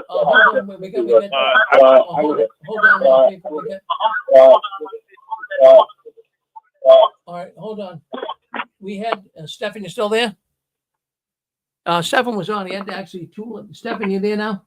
Yes, I'm here. Yeah, okay. You had two lines were coming in. I had to mute one of them. Two lines were open, so that was causing an echo. But no problem. We're gonna fix. So what's up, Stephen? Can you hear me all right? Well, I guess we're having some trouble getting Stephen on. I wanted to hear what he had to say. I'm going to unmute him. I can do it on my computer screen here. Stephen, you're on. Can you hear me now? We can hear you now. Yep. Okay, perfect. Yeah, I was saying no. I've never heard anybody that ever received any kind of help. And this organization has never been charitable, and I think people just get used to it. They don't even expect to receive any kind of assistance, even though they claim to be a charitable organization. They receive millions of dollars every year from any government that will give it to them, and yet they do nothing charitable. And the witnesses have just gotten used to it because it's just kind of always been that way. And then they buttress that with their talks and demonstrations and those god awful videos where you see witnesses who are in terrible situations, and essentially they're just told to pray and do more spiritually, but there's never anything that says, hey, come to us and we'll put you up, or we'll help find you a job, or we'll give you money for whatever it is. They've just gotten used to it. And I remember, Mr. Farron, I don't know if you do, this is going back a few years, but back when we used to take money for the literature, for what they call the placement, which is a fancy word for selling literature, which is what we did. Do you remember how they even had demonstrations where if you went to place a particular item with the householder and they didn't have the money, you would say, well, I'll come back when you do have the money, and I'll give you this book or this magazine or anything. Do you remember that? Yeah. In fact, you're bringing back memories, Stefan. I can remember it was an elder at the time, I believe, and there was a talk in the service meeting. And he said it's best not to leave it with the person for free. You want to try to get something. Exactly. Yeah. You remember that? Exactly. Yeah. And see, the point that I'm making is they have always been about doing nothing but making money. Because if you claim to be the one true God, and that your primary role is to provide spiritual food to everybody and to preach the good news of the kingdom, why would it matter whether a person had money or not? We don't care about that. We want you to take this publication and read it and, learn the truth. Nope. If you didn't have money, oh, well, we'll see you. What day do you get paid? Okay, well, we'll see you next Friday, and you can get this spiritual food next Friday when you can afford it. If that doesn't tell you that they've always been about money, what does? Well, that's a good comment. I mean, we really were mentioned, told to not leave it because the people wouldn't look at it with any value. Now I can appreciate that to some degree. I mean, you just can't. But most people threw the stuff in the barrel anyway, so I guess the Watchtower knew it. So that's interesting. You remembered that. Yeah, I kind of never brought that up because I kind of forgot about it. So thank you, Stefan. Thank you for bringing that up. Thank you. Well, you're on JW World News. That's the news the Watchtower doesn't want us talking about, but we talk about it every single Saturday night right here on the Six Screens Telenetwork. Friends, yes. Yeah, it's Canada Dots. I had a poem. I wasn't able to call in last week. I have brief poems. I'm going to read this one. The days go by, and we are supposed to have died. The words turn their circles as the new ones cycle in and out. The befuddled masses and tired poor get used and broken, discarded and scorned. Yes, the engine of truth begins its bloody sojourn once again. Somebody else's child, somebody else's husband, somebody else's stolen wealth. Yes, the end is near, but it's not what you think. It's what they do to you, to your life. Well, that's very good. That's very good. Now, I know you read a poem last week as well, and thank you for doing that, King of Dots. 2 weeks ago. I wanted to do that to let people know that this is really how Watchtower works. They don't really honestly want you to succeed in anything, and they churn through the new ones who get really fooled by them. So that was the impetus for that poem. And I apologize if I offended anybody who wants to be fooled and discarded and used. Thank you. Well, thank you very much. I appreciate you doing that. That's talent. You got some talent there, and I appreciate that. And I may write a poem about you, Rick. So be careful, man. Well, yeah, no, do a good job now. Put me in a good light. Put me in a good light. I will. Yeah. I promise. Okay, good. Thank you. All right. Hey, Rick. Yeah. Yes. Hello, it's Aaron. Has anyone talked about the no damage or destroyed kingdom halls yet? since you talked about that? No one's brought that up yet. What would you like to say? Okay. Well, I just I think a lot of people here might follow the YouTube channel called The Blue Envelope, and he does a lot of good videos. He did one a few weeks ago called Jehovah is the God of ... real estate. And he basically went on to show from the Watchtower's own website, from jw.org, how basically all the times that Jehovah supposedly intervened in human affairs, maybe not all of them, but the vast majority of recent times that Jehovah supposedly intervened was during real estate or building projects.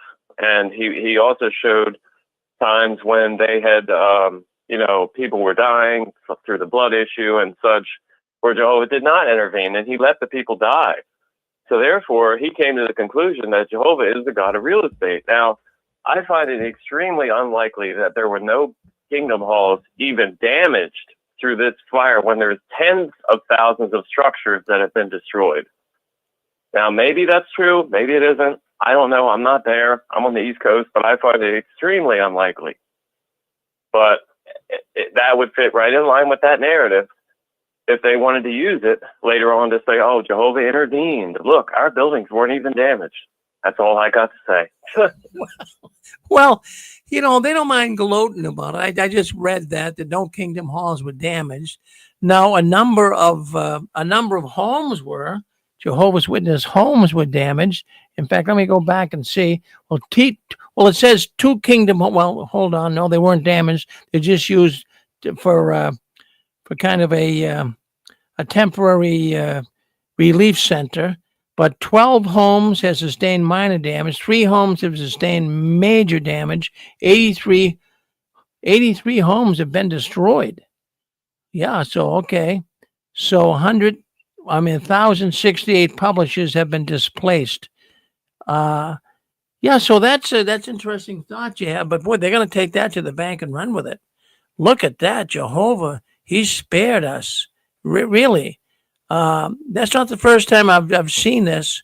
They were willing to be braggadocious about other catastrophes as well. That we're glad to report no kingdom halls were damaged. Well, I'm glad they weren't. I mean, it's even a shame to see anything. I love that word. What's that? What word do you like? I love that word, braggadocious. You like that? Yeah. Well, the Watchtower is braggadocious, Donnie. They really, really are. We all know that. Yeah. Well, Aaron, I'm glad you called in, Aaron. Now you're down there in Delaware, right? Aaron, you still there? I'm on Delaware. Yeah. So, I mean, it's going to be, the inauguration. Anything going on around where you live or what?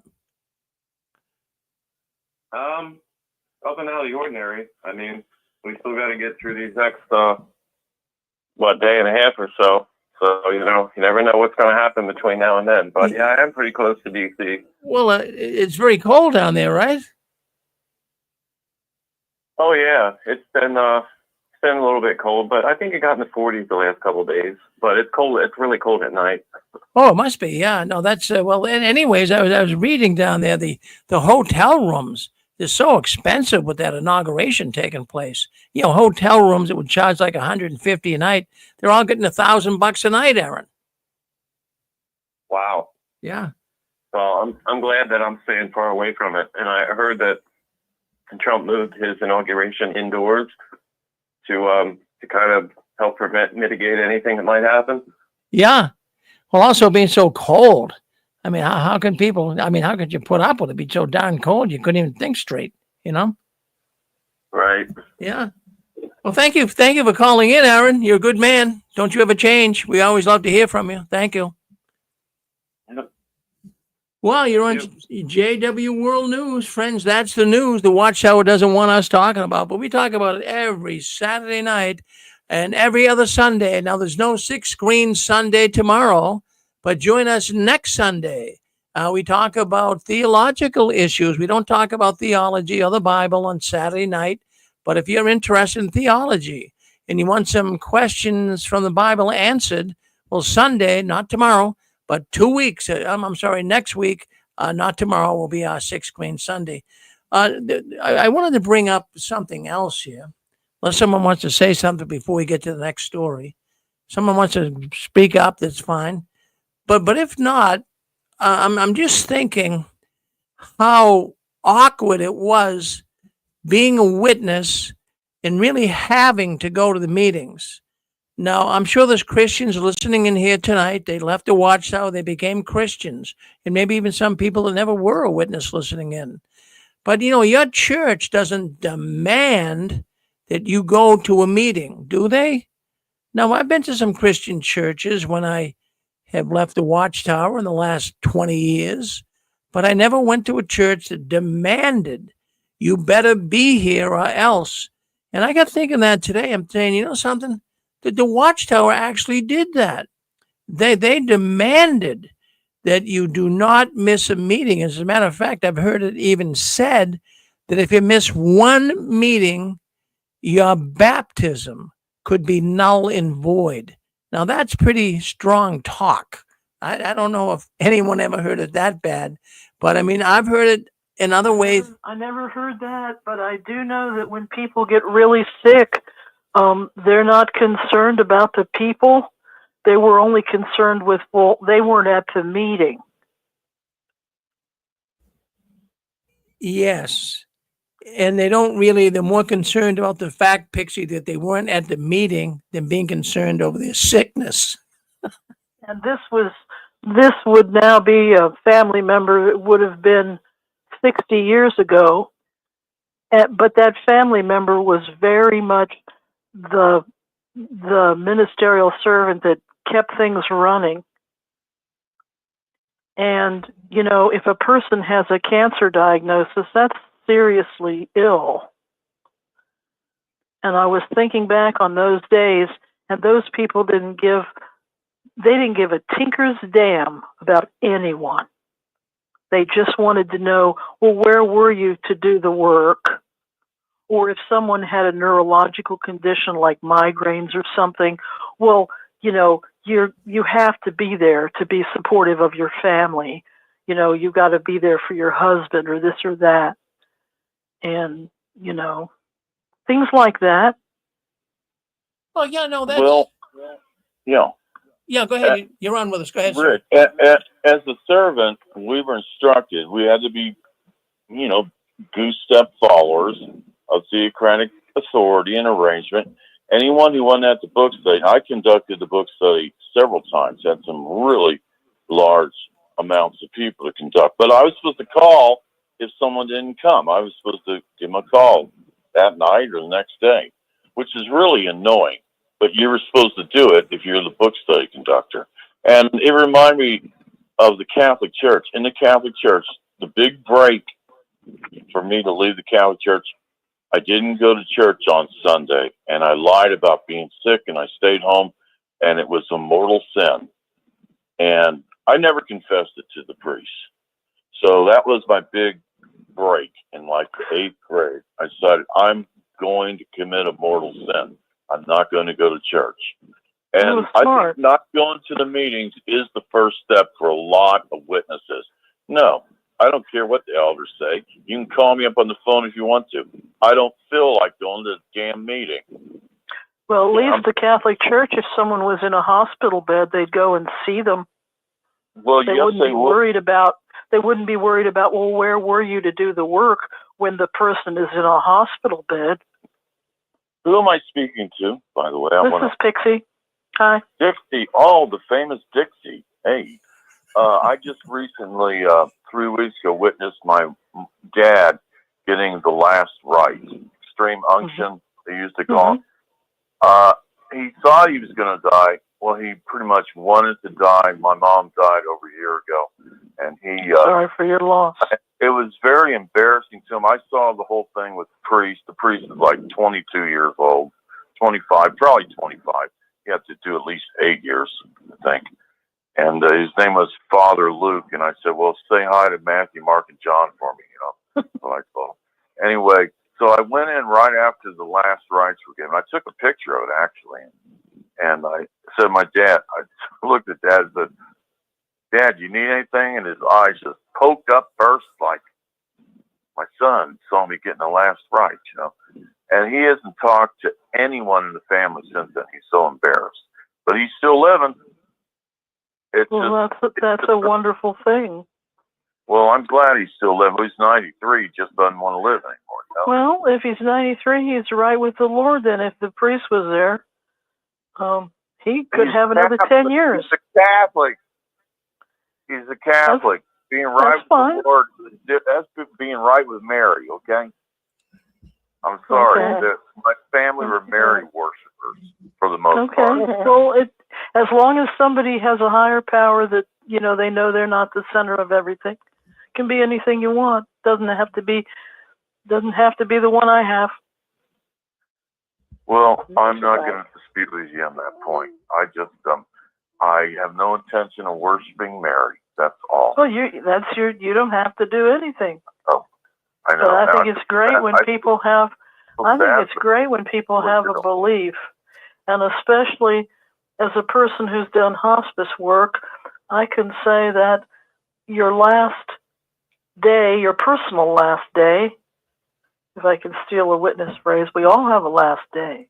Your personal last day, I think, is easier if you have a belief in something or someone. I agree. And if you're a hospice worker, I've known a couple of nurses who did that, and you're a very special person. Well, the next few years of my life are going to be for me, because I've spent my life doing for others, for organizations, for causes, for things that were just, and the next phase is just for me. Well, you're not going to be Mother Teresa, okay? Well, do you find growing up as a witness it's hard to have a good time? Well, if they have a good time, they just don't let their parents and the elders know, okay? Hey, Pixie, I really hold before you leave, King. Well, before you leave, King of Dots. Now, Pixie gave us some good ideas. So you're a poet. Now, you said something about Pixie Dixie. Pixie's giving you a little idea of her life. Maybe next week you can come on with a poem for Pixie, about Dixie. Poems for I better do a poem for my wife before that. Next weekend is my 45th wedding anniversary. Oh, congratulations! That's quite a feat. Well, King of Dots told. So? Well, King of Dots told me you only had one fight in 45 years. It's still going on. Wow. Well, you need to. That's really good, Rick, because that's a good one. Pretty much the first 20 years, you pretty much a little bit at odds with each other, Yeah. You have your ways of doing things, your ways of thinking, et cetera, et cetera. Watchtower couldn't help a family to save their life. Yeah. There's nothing worth wisdom, period. I think Anna wants to come on. Anna, what do you want to? Did you want to come on, Anna? Maybe she wants to say hello to the poet. Anna, did you want to come on? Anna, what's up, Anna? I just said it. I enjoyed that poem. That was great. I'm not on the internet. I'm on my phone, so I don't know if I don't make poems. The reason I don't do a lot of creative stuff because I had a problem in Watchtower of doing stuff, and then people say, "Oh, that was so good. That was so good. That's so great." I can't stand it. I can't even take. I'm the person who doesn't. Oh, it was terrible. The poem was bloody awful. I can't stand it. I know. Your poem was terrible. Bloody awful. That makes me feel good. That makes me feel better. But creativity is a double-edged sword. It will help others, but it'll destroy the creator. That's what I've learned. That's a fact. And so it's a very fine line to do something that's a piece of art that helps other people, but if it goes to your head or you get caught up in the glory that some people get from it, you get destroyed. It'll destroy you. So there's really no joy in doing artistry for me. It's done for the sake of art, period. Well, that's a good. There are a lot of apostates out there who feel the same way. I know that's a good thing that you expressed it well. Well, thank you, King of Dots. Thank you, Anna. Well, the next person I'll do a poem about it'll be you, Rick. So you count on it. All right. I'd love to hear it. Now make it nice. Make it nice. You know. Okay. buddy. Talk to you. Thank you. So Anna, we got Anna. Anna, you're calling in from the UK, are you? Yes, I am. Hi, Rick. How are you? I'm good, Anna. In fact, I was kind of getting you mixed Very up with good. Donnie. She's calling in from the UK too. But thank you for listening in. Yeah. No, I enjoyed the poems, but what he means is really people in the Watchtower. They're not very genuine, so they'll tell you everything's great, but they don't really like. Yeah, you come closer. You come closer to your phone so we can hear you better. Oh, sorry. Hang on a sec. 1 sec. Thanks, Jan. Okay, that's better. Yeah. Is this good? Oh, that's way better. Oh, Yeah. good. Yeah. Good. Okay. No, what I was saying is he probably, you know what, people in the Watchtower, they're not very genuine. You can't always tell if they're being genuine when they praise you or when they say anything. So that's what he probably means. But no, he's definitely got talent, and I enjoyed his poem very much. I was just ringing because I was thinking about us when I was waking up. I heard a story, and this really, really affected me. I was shocked. I felt so betrayed, really, and so it completely. I found it incredible because I don't live in the US. We had this vision of Bethel being this perfect place, this paradise, with people who are saints. We were told they got 50p a month to buy socks with. I remember learning that as a kid. And when I was waking up, I heard a story of a girl who was she'd been a pioneer for some years, and she'd gone to visit Bethel. She'd gone to New York. She wasn't from New York. She'd gone to New York to see Bethel. And the weather was really, really bad. And it was so bad that the airports got snowed in. So she couldn't leave. But all the hotels were full because nobody could move out of the city. It was like gridlocked, and the airports were all shut down because of the weather, the snow. And so, being a pioneer, she went back to Watchtower. I mean, certainly any hotel she could afford, it was all booked up. So she went to Watchtower, and you know what it is? That place has so many rooms. It's got so many hotels. I mean, it's got old hotels that it's bought up. It's got plenty of space. So she went and she said, "Can I stay the night, please? I've got literally nowhere to stay, and otherwise I'm going to have to sleep in one of the bus station or something." You know, it's not very safe for a young girl in New York like that. Not back then, anyway. And they said no. They said if you were a special pioneer, we would allow you to stay.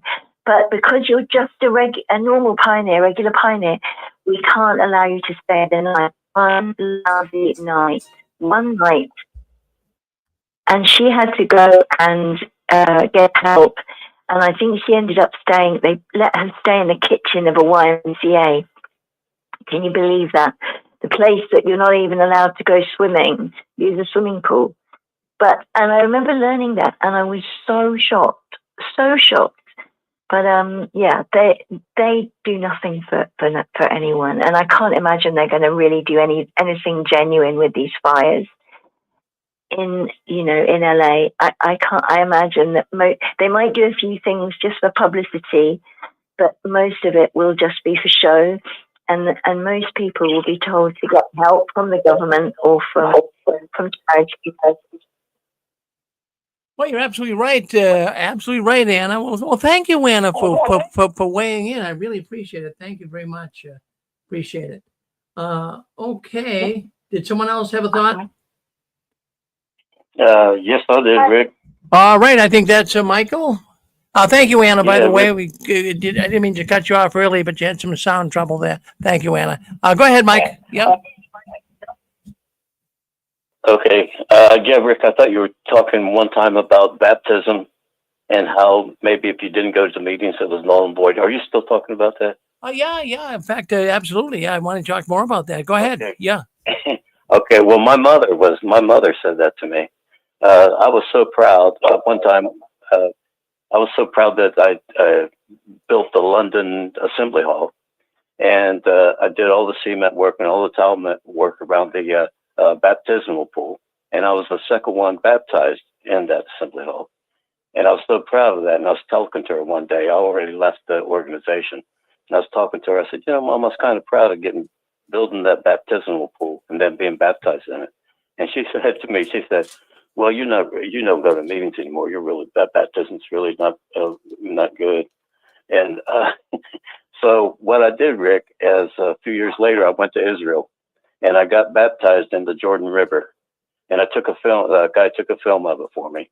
And I brought it back to my mother. I said, hey, look, Mom, I got baptized in the Jordan River where Jesus got baptized. So when you get where you're going, you and Jehovah work it out. Will you about my salvation? Wow. Well, I just thought that was funny. So yeah. my mom got a kick out of that. So anyway, I wanted to tell that story. Well, that's a good story, Mike. Thanks for sharing that with us. Appreciate it. Very good. So, this idea of, going to the meeting, you might have your baptism taken away. I've heard stories. I can remember an elder standing up on the stage and saying, even if you're sick, if you're flat on your back, you should come to the meeting, even if they have to roll you in on a stretcher. Can you imagine that? Can you imagine a pastor of a church saying that? I mean, that is disgusting. Why put that much? Why put that much pressure? Who's this? Nadine. Hi, Nadine. Hi. I just wanted to comment about the meetings. Yeah. So, yes. So, they always made you feel, and I know, they made me feel this way, very guilty if you didn't go to the meetings. And then on top of it, you were judged for it. If they didn't see you at the meetings, and then if they did see you, they'd say, oh, where were you? We missed you. Where were you? It's like people were taking, a scorecard and writing down, when you went to the meeting, when you didn't go to the meeting. And they was very judgy, very judgmental. And then you were considered spiritually weak. And then you wouldn't be invited to social events because they considered you spiritually weak because you didn't go to, you missed a meeting or two. And it was a lot of pressure. It felt like a lot of pressure. And like for the book study, and long ago, the book study started at 8:00. I know that was many years ago. And then they changed it, to 7:30.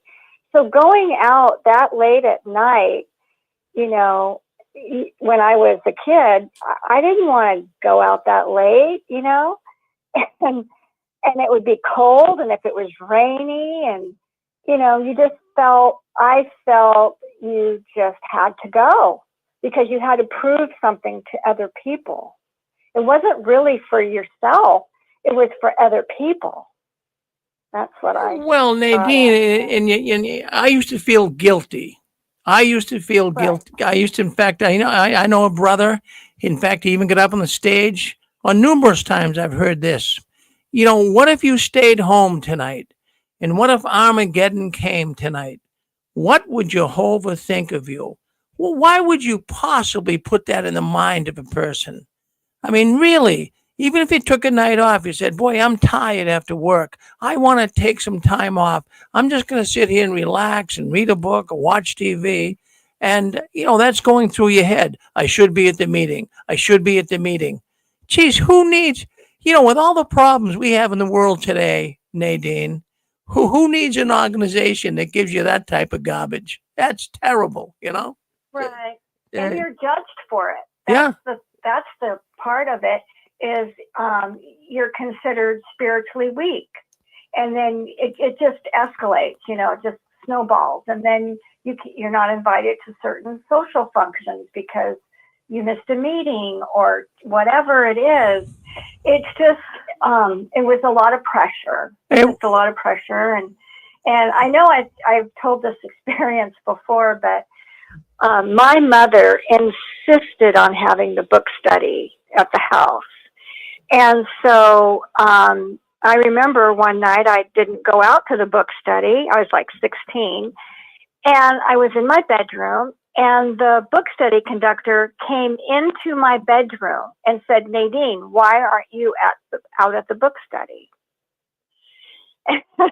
Well, And so I'll never forget that experience. no, that is a wrong thing to do. He had no right Right. going into your bedroom asking you why aren't you here. That is intrusive. Right. That's not right at Right. all. Yeah. It was. I wasn't feeling well, and I was actually getting ready to get right into my bed, and he walked right in because he wanted me out there. And I'm like, I'm not feeling well tonight. I'm not going to be there. And that was just such a horrible experience. It really Well, was. Nadine, that was uncalled for. I don't know if this guy had ulterior motives or what, but you know, I don't like what I see going on in the Watchtower. Nadine, you're a nice, Right. you're a nice lady. Don't you ever change. Just keep staying Nadine, okay?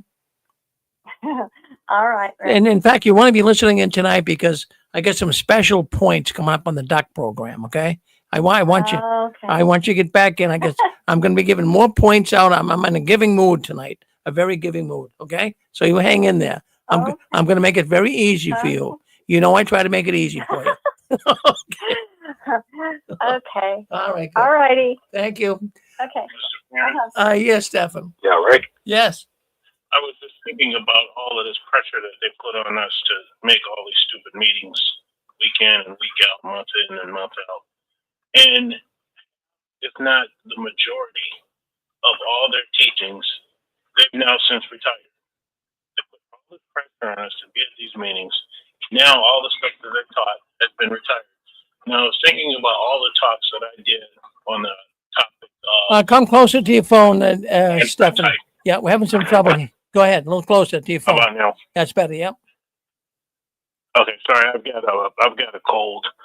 But I was just thinking about all the talks that I did on type and anti-type, only for Watchtower to retire that whole teaching in, I believe it was 2018.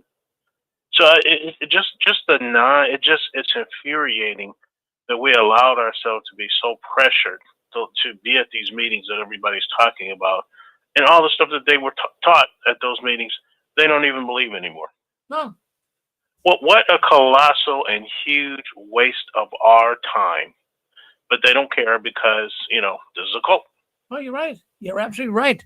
My goodness. Well, thank you, Stefan. Hassan, he calls it dispensing salvation. And no mortal man can dispense salvation, but it's a cult thing where they think they have the right to tell you that you have to show up and do something and that they're in charge of your afterlife and God knows what else, and that they can dispense salvation. Well, they can't. And once you realize that, the whole tent falls down. Well, you get it. They want to control you from the cradle to the grave. Go ahead. I believe it's Susan. Come on, Susan. You're on with us. Hi. I really like the point that's being brought out about performing for other Jehovah's Witnesses. Really, what do you go out in service for? I mean, there are times when you may feel, oh, I love Jehovah, I want to do this for him, but mostly you're like, man, I got to get my time in. It's not because you want to, or going to the meeting. Maybe you're tired or sick or whatever. No, I better get there so they see me. So I have to be seen. If I'm not seen, then there's something, then that's wrong. But it has nothing. If you want to talk about faith in God has nothing to do with being seen, because faith, you don't need works, you need faith, and all they are concentrating on is works. Got to get to the meeting. Got to go out in service. Got to do this. Got to do that. Just perform like a trained seal for other people, and it gets disgusting after a while. And after so many years of it, people just tire out. They get burned out. Can't do it anymore. So it's not when they call it a religion, it kind of gets me in my craw, because it's not a religion at all. It's like Amway. It's like what do they call those? Multi-level marketing, Susan. That's Yeah, what it says. MLM. Yeah. Yeah. Yeah. And, it's you, Watchtower. I go to the meetings. I go out in service. I do this. I do that. And it's just performance based. That's all. I'm with you. Good comment. Good woman. Thank you. I love you, baby. All right. That's Susan. That's my beautiful wife. So anyways, I wanted to bring this up. You want to talk about pressure and talk about, we were saying at the outset here with this Kingdom Hall, this one elder, but I've heard it myself and I've heard it before that, you don't go to the meeting, your baptism could be null and void. That is cruel. But I'm going to tell you something that is just as cruel. If you go back to the 1970s, and some on this program can remember, and there was a time period where the Watchtower was saying that if you were baptized and, you really don't think you should have been baptized because you really weren't doing the right things, that you should be rebaptized. I don't know if people remember that or not, but that really put a lot of pressure on the witnesses, even myself. I'm saying, well, I was baptized in 1967, but was I really ready? Did I really know Jehovah? Was I really the man that Jehovah wanted me to be then? Maybe I should get rebaptized again. Can you imagine that? What pressure? What Christian religion would ever do that to anybody? We were constantly living in fear and guilt. Who needs it? Who needs it? Isn't it nice being out of the Watchtower? Friends, if you're listening in tonight and you're still in that organization, you want to feel good. You want to get off your medications. You want to begin to live life the way life is supposed to be lived. Get out of her. Get out of the Watchtower. Seriously. And I'm not Satan the devil speaking. If you're listening in, that's just Satan talk. Listen, there's plenty of people listening in here tonight from all over the world. They've been calling in. Listen to what they're saying. They're free. So don't discard what's being said here tonight. Get to the exit door and walk out. Yes, go ahead.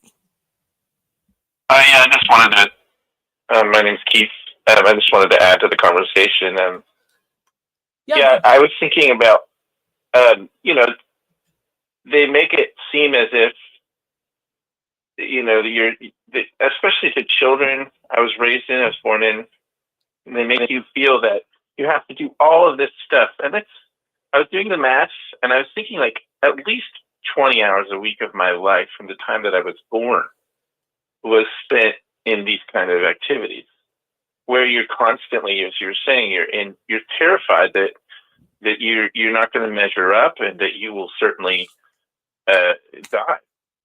And they kind of the arrogance that they have to pretend that they're in charge of the salvation of everybody who does not listen to them is extraordinary. It's an extraordinary delusion. And when you do leave, you realize you can get up on a Saturday morning. You can get up on you do a lot more things from your own willpower and your own sense of what do I want to do. And that's a wonderful thing to reclaim or to have in your life. But yeah, the pressure is intense because you're constantly being told, what if you miss a meeting? What if, Jehovah's angry? As a little kid, I believed it. But, now you can see they're grasping at straws, trying to make it easier for everybody. But I mean, when we were younger, the pioneering, it was 90 hours a month, and then it was 120 for the old, long time ago. So just that sense that, your time, your life, it doesn't matter. Give everything to us. Yeah. So that's the pressure. And it does affect you psychologically, emotionally. And you do feel like maybe I'm not, it affects everyone. And we're trying our best to heal from it. Thanks a lot. Well, Keith, thank you very much. That's very sensible. What you said there is I'll tell you, that's connecting with the audience. That's connecting with the audience because people feel the same way. It was really, we went through the grinder. We did everything for this organization. They gave us nothing. They just piled more guilt on us. Well, thank you very much, Keith. I really appreciate you calling in here tonight. Okay, so we have, what's this, 308? 308, you're on with us. Oh, is that me? That's you? I guess that's Debbie, yeah? Yeah, I'm sorry. I'm not feeling good today. Don't know what's going on, and my cat's driving me nuts.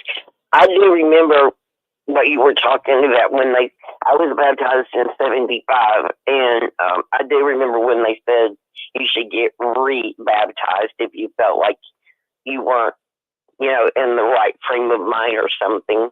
And even since I left the Watchtower, it's been like 18 years now.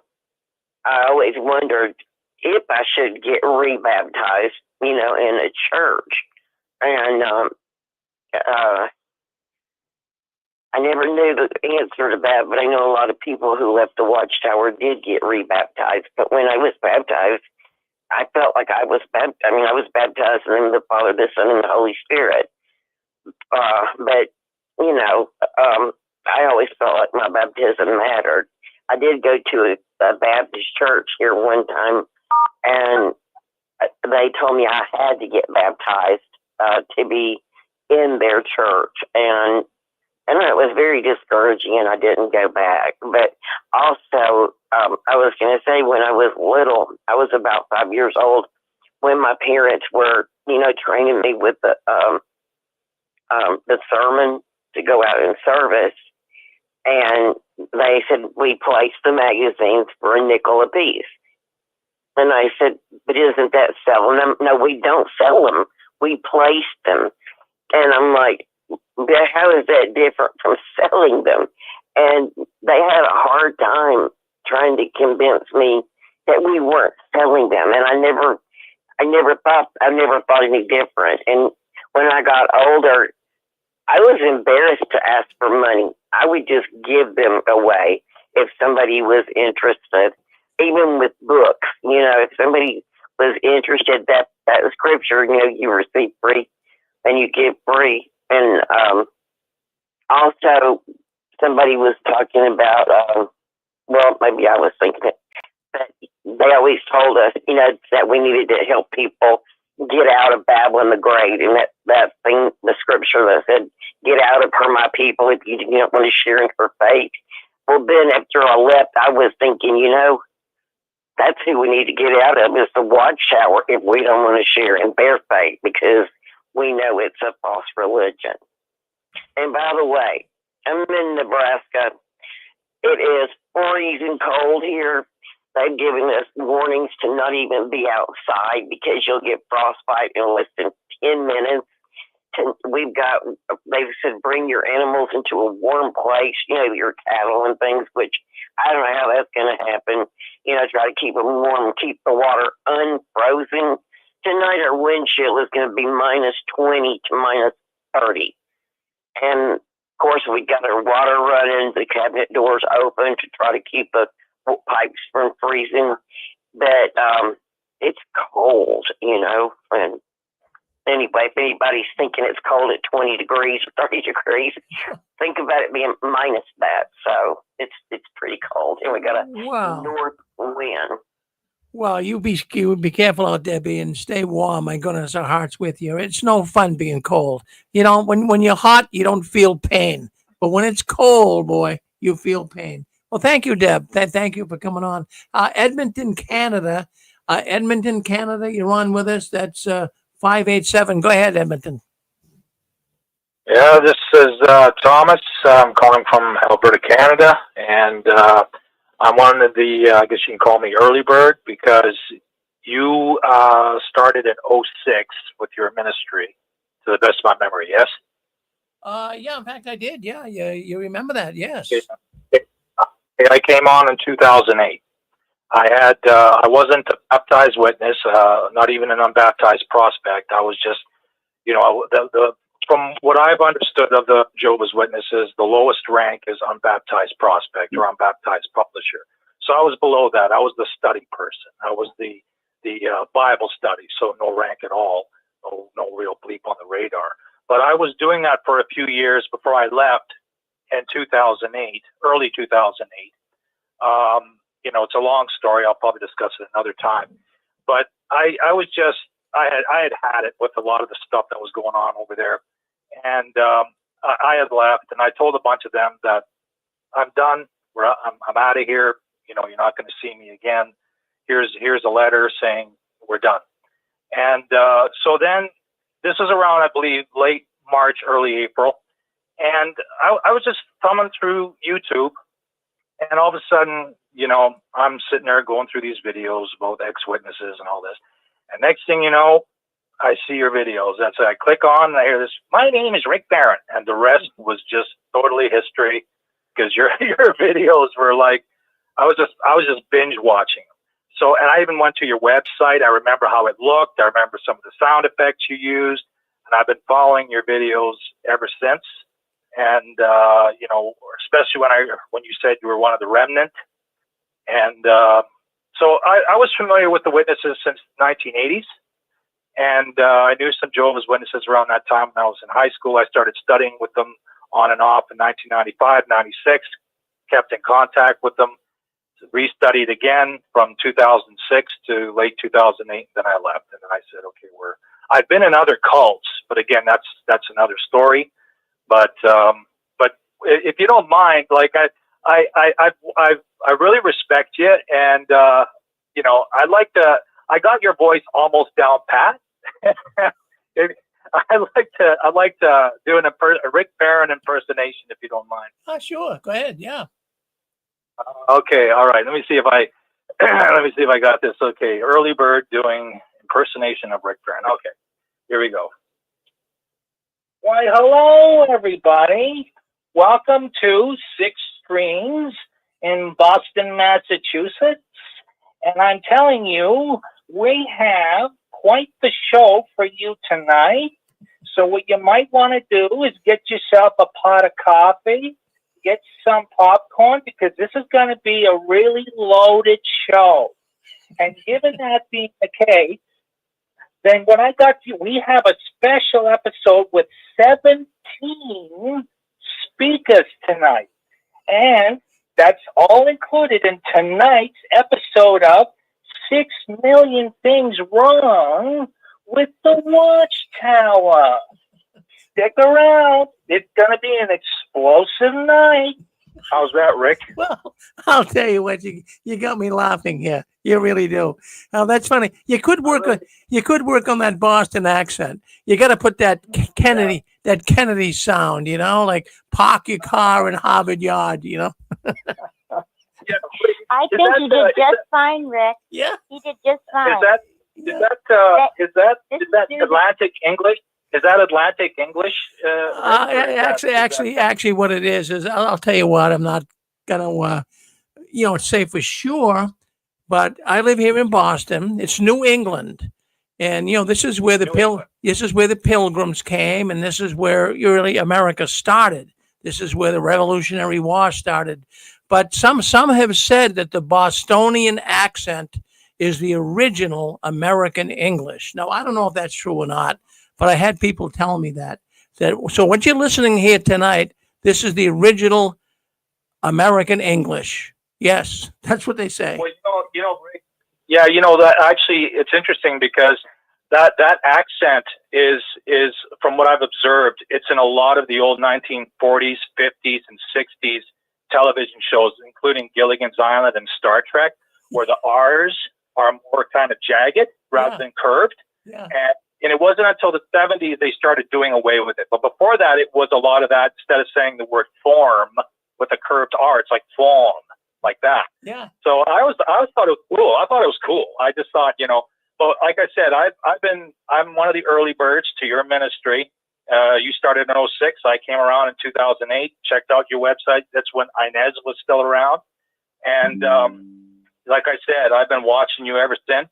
And like I said, you're the man. You got Lord's using you. I mean, I'm a Christian as well. So I'm from a lot of legalist cults in the past. But like I said, I'll discuss that with you on another time. But just keep pressing forward in the Lord, Rick, and God bless you and your ministry. Oh, thank you very much. Thank you very much. That means a lot to me. It really, really does. Thank you. You made my night, brother. Thank you for calling in from Canada. Thank you. Okay, God bless. All right. Thank you. Bye. Well, there you go, man. We got people calling in from all over the place tonight. But you know something? In fact, Debbie, was on before him, and she brought up the fact of rebaptism. That was a precious strength thing. I mean, I want you guys to put yourself in the position of a Jehovah's Witness, and you were baptized, and Jehovah's watching everything, and now you're thinking, gee, was I really doing the right thing to get baptized? You can imagine the pressure that would put on you. Uh, Amazing. Okay, so let's go with 315. Did 315 want to say something? You run with us. Go ahead. Hi, Rick and all. Oh, that's Joe. Yeah, I thought I recognized your Yeah. number. Yes, it's Fran and Joe. Yeah, it's still me. It's so nice to hear everybody, and it's nice that you came on. I just have to remark how we stayed in 36 years. It's not because I enjoyed it. Our family was in, our children, they were locked into the rest of the families. That's my excuse. But at any rate, just through the years, it was absolutely clear to me. They kept saying, we're good for nothing sheep. Slaves, slaves, good for nothing slaves. And to be sheep-like. And they kept remarking at that and said, darn, I'm not a sheep. And it's like, why do I want to be a good for nothing slave? And it personally, it never sat well with me. And as I look around and everyone leaving who is unwilling to be a good for nothing slave or sheep-like as they would want us to be, I have to conclude I'm not a sheep. Absolutely not a sheep. And I don't think anyone else who came out are sheeps either. I think I wouldn't call us goats, but I mean, if there would be the separation of sheep-like ones and goat-like ones, it's clear as a bell that the sheep-like ones are staying in. And I think they want to, because I think they're comfortable there. I think they're afraid to be anywhere else. I think like sheep, they like to be in a corral. They feel good about that. At least that's what it seems. I don't. And frankly, others who are out now, I don't think you all like to be in their corral either.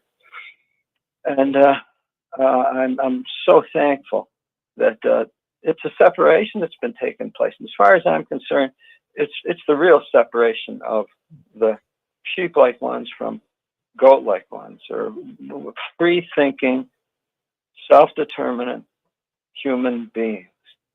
And I'm so thankful we're out, and I'm also thankful for the ones that are coming out as well. We're developing beautiful relationships with the people who are out, and I'm so grateful that we're getting to know more and more of you all. So, well, you made, in fact, I'll tell you what, your wife Fran and you, Joe, have really made a real mark in the ex-witness world. You've helped so many people. And what you just said there, I like your little narratives that you come forth with. You put a lot of thought behind what you say. And basically, I agree with you on this idea of it's a comfort zone. Nobody likes to leave their comfort zone. We all, when we find our little space, it's like even, if you're living somewhere and then all of a sudden you got to move, all of a sudden monumental issues start popping into your head. Well, what's it going to be like? How am I going to do it? But but the thing is, once you're in that comfort zone, even if you're in a certain job or a certain business, it's very hard to get out of that comfort zone that you've been in for so long and move into the other zone. But that other zone can be better. It doesn't mean that, it's going to be worse. It could be the best move you ever made. But boy, when witnesses think about, oh, what would it be like without the Watchtower, that they can't even fathom how much freedom you get, Joe. It's unreal. yeah. Well, thank you. Happy to be here. Well, thank you, Joe. Always good to hear from you. You certainly add a lot of color to this network, and we appreciate your position you take on so many things. You and Fran both. You both work very hard, and thank you for the work you do. Thank you very much. All right. Well, that's Joe, Fran, and Joe. We all love Joe and Fran. I wanted to. Okay, we got. I wanted to bring up one other thought here. Then we're going to go to our game, and then, friends, what I want you to know, we're going to have a little jam session here. Eric Kubler. Well, he does the show, of course, Awakening After the Watchtower. He's not coming on tonight because he and his wife died just about 10 days ago. And, I just figured it'd be good if we just take the night off a little bit so we can just relax a little bit. But we're going to have a little jam session here. We got Connie and Dick Borgie. Well, they're going to come on, and I'll be on, and we got a number of other people on as well. And we can have a little jam session tonight, and they might have something specific to talk about. If not, though, we can just talk about anything. This would be a great opportunity for you to call into the program wherever you would be in the world, to call in and talk to us tonight in our little jam session after this program tonight. So by all means, be with us. Let's go to 513. Is that Ohio? Yeah, go ahead.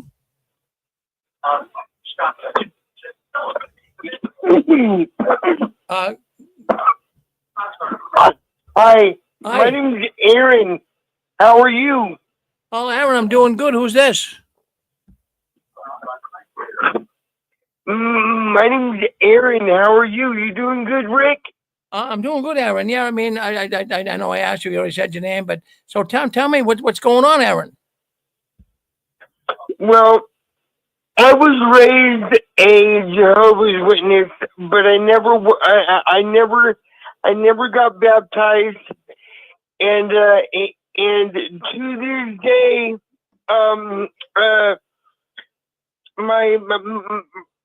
my family.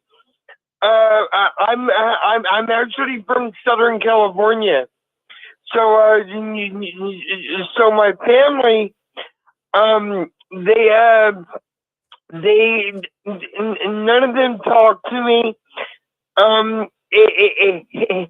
except for my dad. My dad still talks to me.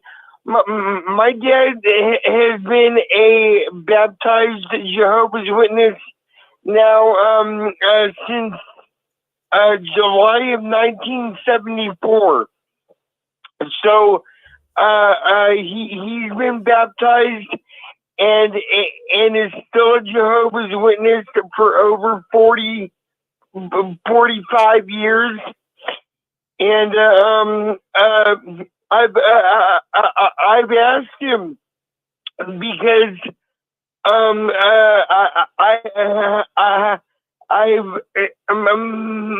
my dad is a very smart, intelligent man. But he has a lot of backwards thinking, and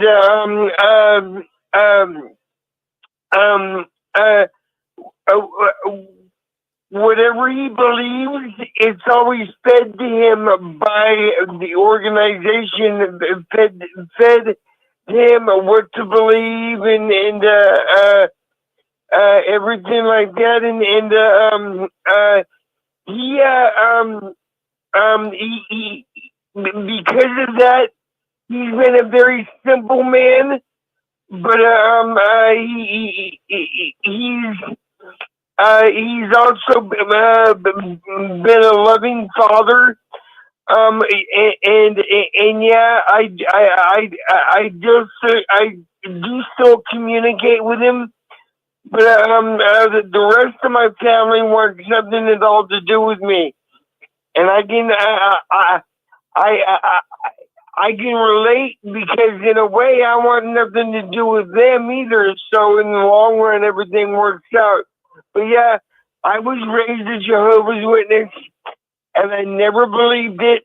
And then later on in life, I get shunned. So that's just what happens, right? Well, Aaron, I mean, this is so good you called into the program here tonight. I think this can be good for you to speak up and get this off of your shoulders. And I'm glad your father is the man that he is.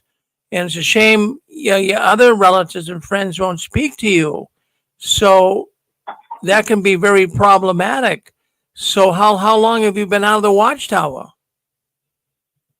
I've been out since I was 18. I'm 46 now. Wow. So you're still kind of feeling the adverse or bad effects of it, right? Right. So what motivated you to call in here to the Six Screens tonight? What motivated you, Aaron? I watch you on YouTube all the time, and I just thought I would call in and talk to you for a minute.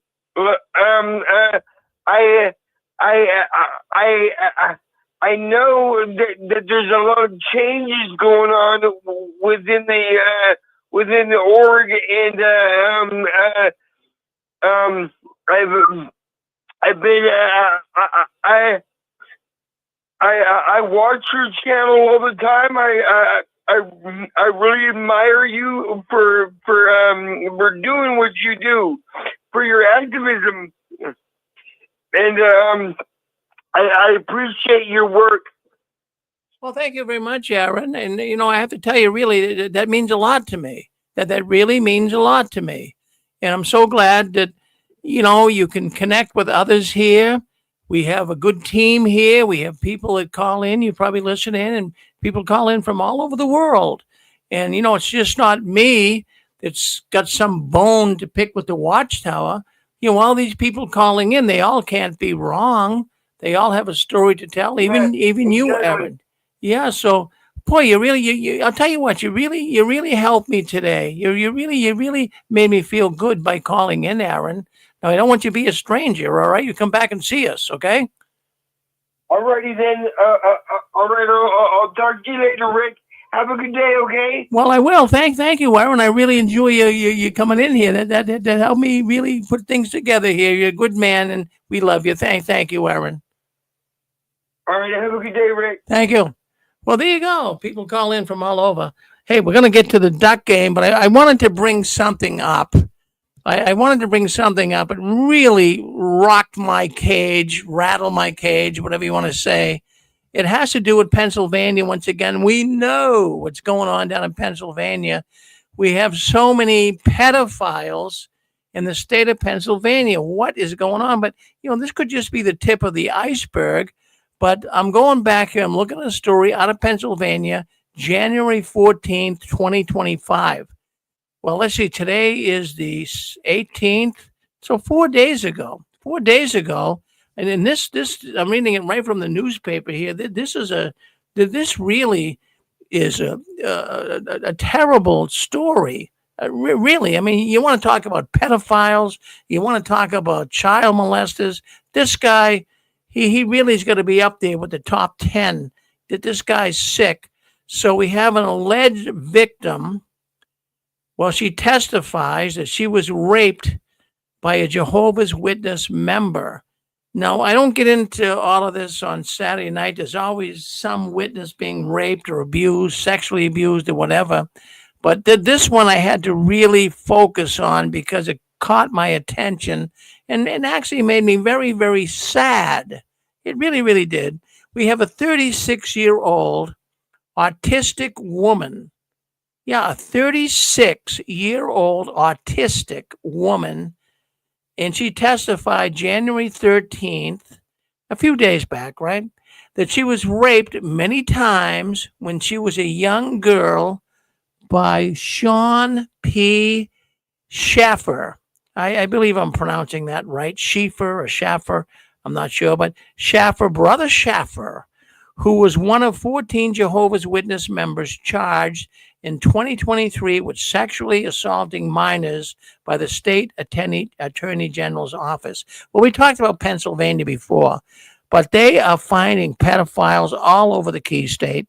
They are just digging in. They're looking at every congregation. And here we have another one pop up. Brother Schaffer, and raping.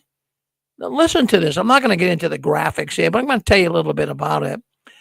So, anyways, we have Brother Schaffer, 46 years old. He's facing charges of rape of a mentally disabled person, rape of a person under 13 years old, indecent assault of a person under 13 years old, indecent assault of a person with mental disability. I mean, is that sick or what? I'm not going to support rape in any shape or matter, but when you are going to rape a mentally disabled person, that is too much. That's way too much. In fact, the woman, when she was younger, I mean, she's disabled. She's mentally disabled.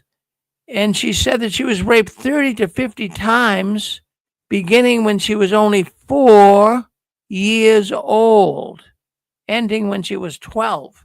I mean, put that in your pipe and smoke it. That is pretty bad. That is pretty bad. The rapes began when she was 4, and went right up to 7, 8, and 50, 60, 70 times. Even it could be that much, he said. The woman, most of the time, was assaulted. It took place in the bedroom and in the basement of her childhood home.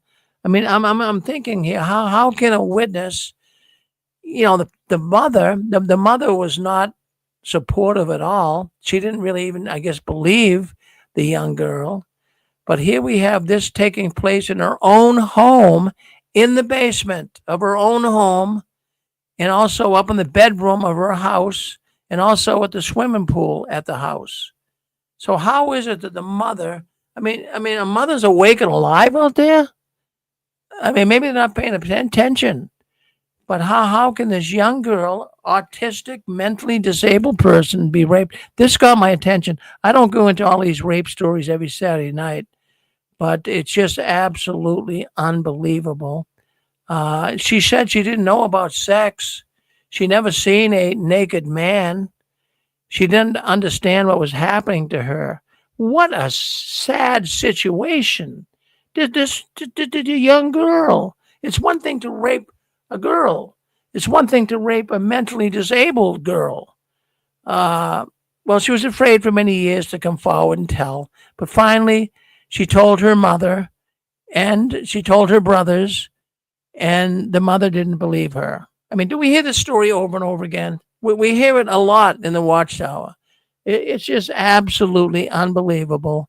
So Schaefer stopped raping her after a while, and yet I guess it somewhat was concerning to him because it was getting out in the news that through the congregation, the brother was doing something wrong. So he approached another elder and he told him that he was doing things that weren't that great.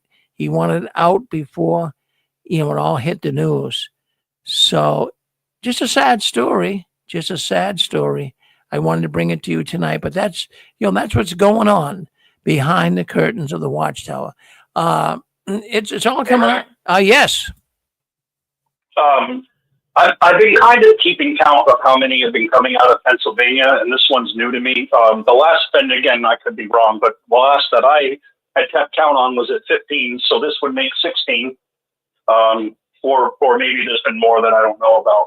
Yeah, maybe the paper has got it wrong. I'm reading right from the paper, but it could be. I mean, there's a lot coming out, Eric. Yeah. I knew there was 15 at one point. I had read that. What is it going to take to the audience and to Rick and everybody for the witnesses to wake up? I mean, really, at some point, are they just as bad, or maybe not just as bad, but are the witnesses going to become enablers? Because the governing body has already prepped them to say, you're going to hear things about us in the news. It's slander. It's not real. It's fake. They're already prepping the minds of the people, of the weak-minded, the fools. So are they going to be complicit when they just say, no. I mean, at some point, I believe, in my personal opinion, that the courts are going to be flooded with the CSA abuse, and the cat's going to be out of the bag. Are they going to go down with the ship, Rick? Are they going to? And will they be complicit if they keep lying to themselves and to the organization? You know, even the innocent Jehovah's Witnesses, or the ones that we think might be innocent and just fooled.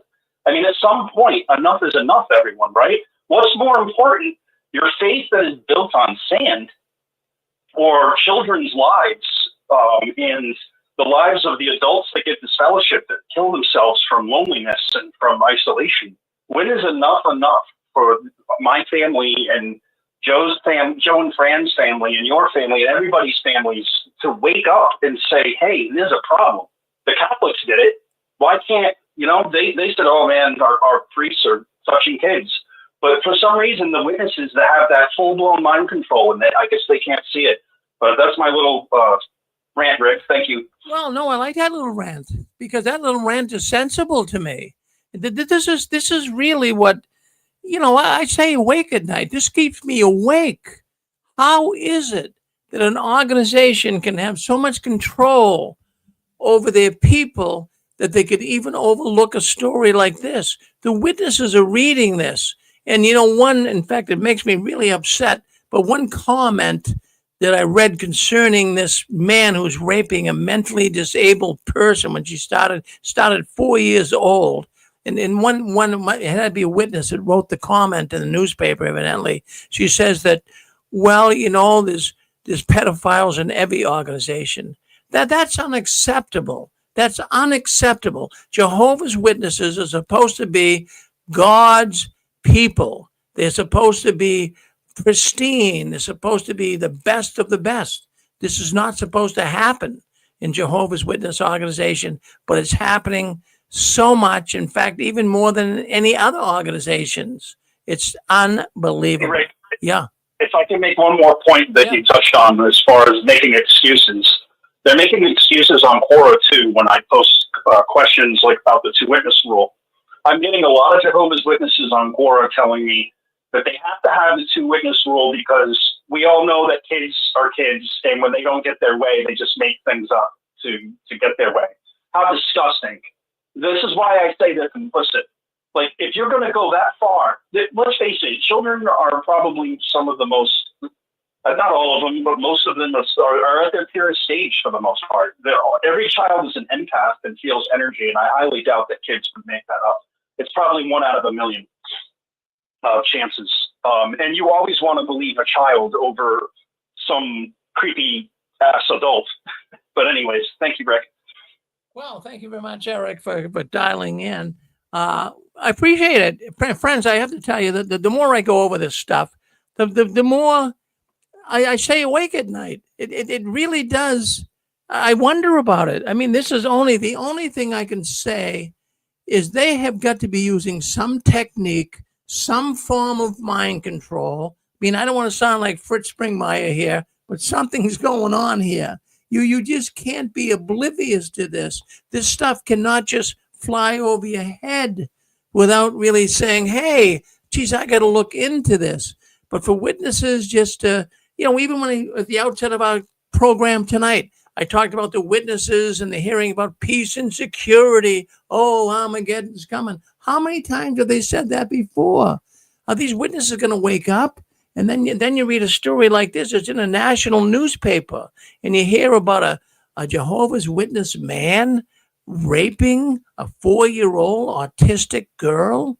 I mean, does this resonate with anybody, or does it just go, oh, that's okay, that happens anyways, but this is Jehovah's organization? I mean, at what point do you put the brakes on? I don't know. Well, anyways, I want to thank you all. Listen, we're going to go to the duck game. I'm in a giving mood today. I don't know what it is. But I feel like giving some books away. I got a lot of books. I'm going to make it very easy. No one said the secret word tonight. We had a number of words, but I really didn't hear any tonight. If I did, someone please let me know when we go through this. But I do have them in a sealed envelope. No one said these words that would be in the envelope. So we have these books. I want to appreciate and thank Jim Hill for sending us to us. He's a former Jehovah's Witness in Washington State. We're going to give, I want to give some books away. I've got so many books here piling up. I got to give them away. So if anyone calls in tonight, now listen, if you're listening to the program, we're going to do some questions. And we're going to see if you guys can answer the questions. If you can answer the questions, you're going to get 2.5 points. Now, if you get 5 points tonight, so you could do this, I'm going to give you 2 books. Not 1 book, but 2 books. You're going to get 2 nice, beautiful books. I showed them to you earlier. They're Watchtower publications. This one right here, I want to give this one away. This one here has got me totally excited. I didn't read it all, but I read a good part of it. This is the most extreme weirdness ever written in the Watchtower. The Way to Paradise by Joseph Rutherford. This is about a couple that survived Armageddon, and they're talking about the new system and how nice it is to be there. This is a book that indicts the Watchtower. Plus, we got the Millions Now Living. If you win, I'll give you your choice of what you might want to pick. So let's do this. Let's go to the questions. Let me get my questions. If everyone's ready, I want you to play the game tonight. And I might even give you some bonus points. And remember now, you can win books. When you get 5 points, you win a book. When you get 2 points, you win magnets. But if you get 12 points, you win $100. And I'll be so happy to mail that off to you. Okay. So anyways, let's go with this. But don't answer the questions until the music stops. We play the Jeopardy music. When the Jeopardy music stops, you can answer the question. If you answer the question before that, we disqualify you. Okay. So let's go with this. All right. Here's the first question. How many things? In fact, I want you just to name 3 things. 3 things the Watchtower said there was blood in. So the question is, name 3 things the Watchtower said there was blood in. Don't answer till after the music stops.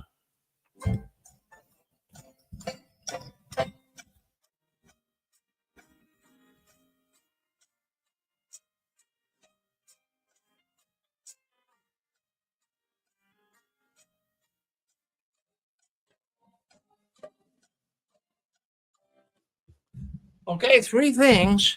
Plywood, pudding, and sausage. Stefan, go nice and slow with that once again. Plywood, sausage, and pudding.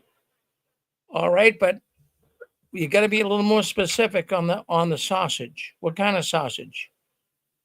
Sausage, blood, sausage, and plywood. Blood sausage, blood, pudding, and plywood. We're gonna give it to you. That's good. You can answer that. I'm just curious what some others would have said, but you got the 2.5 points. Hold on to those points because you could win something tonight. I'm just curious. What did other people say? We heard some other people in there. What did other people say? I was gonna Hershey chocolate. Nadine, I'm gonna give you a point. I'm glad you said that because that was a regional thing. That see what they did is they didn't, and the Watchtower never said it, but these were all, I don't know who started it, but some of the witnesses started saying there's blood in this, that, and everything else. So I'm going to give you a point. That Hershey chocolate I heard, but not everybody knows that. Anybody else? What else did the Watchtower say there's blood in? Yes, go ahead. Yeah, vaccination. Lecithin. Yeah, vaccination. Okay, let's go with lecithin. Vaccination. Let's go with lecithin. What was lecithin? What do you find that in? Am I saying that right? Lecithin? Yeah, I think so. But what was that in? You mean lecithin? It's a food food ingredient. Right. But there was blood in that. That's crazy. All right, I'm gonna give 2.5. I'm gonna give 2.5 points to somebody that can name what brand of ice cream did the Watchtower say there was blood in? Well, hold on one second. Let me rephrase that. The Watchtower never said it. These were rumors. So what brand of ice cream were the rumors about there being blood in? Who would like to answer that? You don't have to just answer. You don't need the music. Go ahead. Dairy Queen. 31 flavors. Dairy Queen. Dairy Queen. Ben and Jerry. I believe that was okay. Who said that? I think that's yeah, that the fellow with the really good voice. He's won before. Would that be me, Rick? That's you. Yes, I love your voice. You got a really good voice. Yes, really good. Okay. So Thank you, Robert. Yeah. Hey, Rick. Rob. Yes. Hey, Rick. Yes. I heard in my Kingdom Hall they was whispering that Snicker bars had blood in it. Snicker bars? Yeah, they said because of the ingredient licensing was in it, so they said that was a product of blood. Yeah, they said that also in hot dogs, right? Don't eat the hot dogs. Hey, Rick. Yeah. Go ahead, JP. Yeah, in my hall, we heard they used to say that Heinz ketchup had pork's blood in it. So all the witnesses, when we go to our once a year picnics that we would have our gatherings, everybody would be sure to bring Heinz ketchup because it was some rumor. I don't even know where that started, but they would say Heinz ketchup had pork's blood in it. That was one of the ingredients, or was a faction of pork's blood. Can you imagine that? I can't. But yeah, the other thing I was going to say was not plywood, but like particle board or that. But I guess it's the same thing. Yeah, no, I mean, really, in plywood, you're not going to eat it anyways. But they actually instructed, it was in a question from readers in the Watchtower that it'd be best not to buy plywood that had blood in it. So I researched that, and what it was the glue. Glue, I guess, comes from horses, at least some glue, not all glue.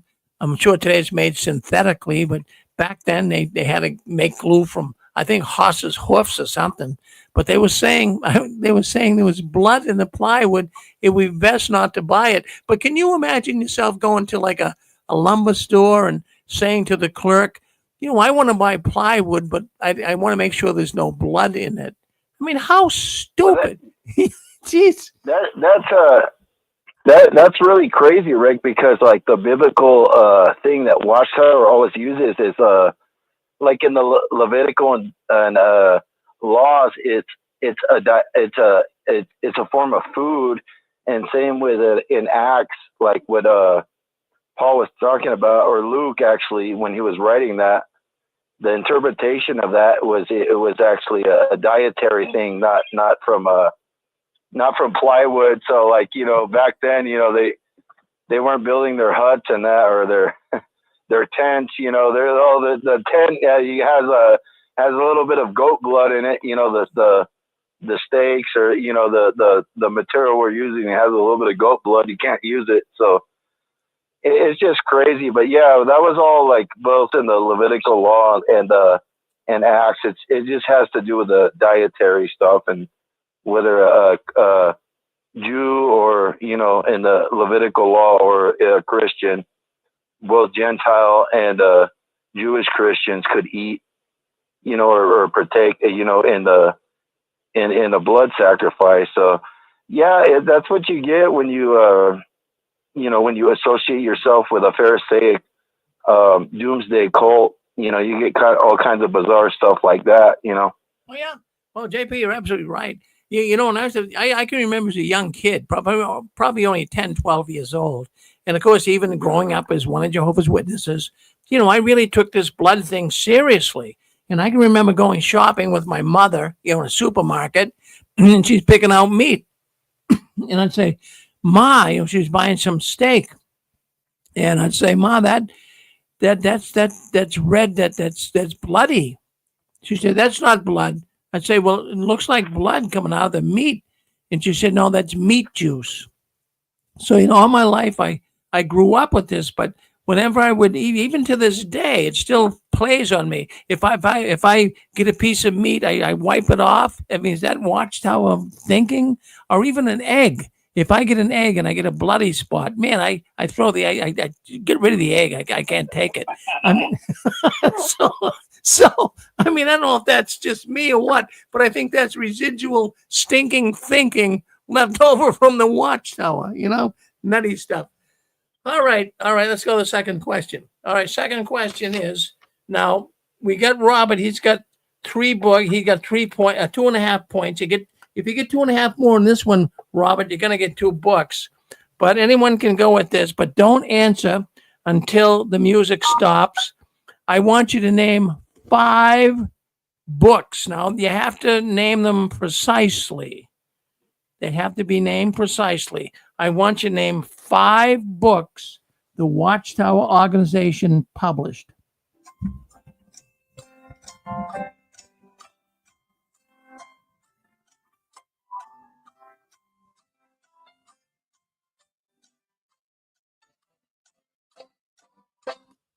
Okay, 5 books. I got it.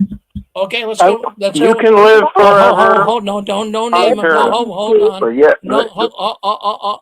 We had one man. He came in. He says he got it. Who says I got it? Me, Who's that? John. John. Go ahead. 5 books. 2.5 points. Okay, let God be found true. The truth that leads to eternal life. You can live forever on paradise on earth. Listen to the great teacher and learn from the great teacher. I think you got it all, but you messed up on the paradise on earth. I got it. Can I take a shot, Rick? Go ahead, JP. I got it. Go ahead. Yeah, I'll start back. Can I start back with Russell's time? Sure. Any publication, 5 publications. You got to hit them precisely, word for word. Okay, here I go. One is the time is at hand. Thy kingdom come. The truth that leads to eternal life. You can live forever on paradise earth. Knowledge that leads to everlasting life. And what does the Bible really teach? I think you got it all. Now, I might be mixed up. We might have to give you and John points too. Is it you can live forever on, does it say on paradise earth, or does it say you can live forever paradise earth? No, it says you can live forever on paradise on earth. That's what I said. Well, John, I don't think so. I'm sorry. I'm gonna give both you guys the points. John got them too. Okay. All right. Thank you, Rick. All right, John. I don't. John, you're one of my favorite callers, John. I can't leave you in the cold. I don't want you to think I'm picking on you. You know. Oh, thank you, Rick. Hey, Rick, how many points is that worth? That's 2.5. So what if you get 5 points? I'm going to give someone 2 books. All right, I got these books. I got to give them out. I got books all over the place here. Brett? Yeah, Nate. I have 6. I have a total of 6 points, but well, okay. Yeah, but no, only tonight. I'm using this. You hold on to those 6 points. These are a special bonus thing here tonight. Okay. All right. Oh, this is a special. I had 5, but then I got 1 tonight, so that's 6. So well, I'm gonna. Does that mean I have 1? Well, I think I'm gonna. Nadine, we love you here on the program. I think I'm gonna have to give you 2 books too. All right. I just want the 1 book. I just really only want that Paradise book, but I'm going to keep going. Well, Should I still count my points? Yes, you can. That Paradise book, that you got it. Okay, I want you to have that book. You're gonna love that book. Okay. Okay, so should I just count? I'm confused now. Do I have 6 points or do I have 1 point? No, you still have 6. But because you were so nice to me, I'm going to get you the book. Oh. Okay. Thank you. Okay. All right. Okay, so I have 6, right? Yes. So I can keep going. Yeah, Okay. you can keep going. Okay. So here we go. All right. And you can add these points on too. They're worth 2.5 points. Okay. So if you get 6, now you get 12, you get $100. I told you that. Okay. All right, so now what we got, we're going to ask another question. The next question is, I want you to name 5. Now you got to be precise. You can't be generalized. You got to be specific. So I want you to name 5 food items that you could have got at the assemblies and conventions.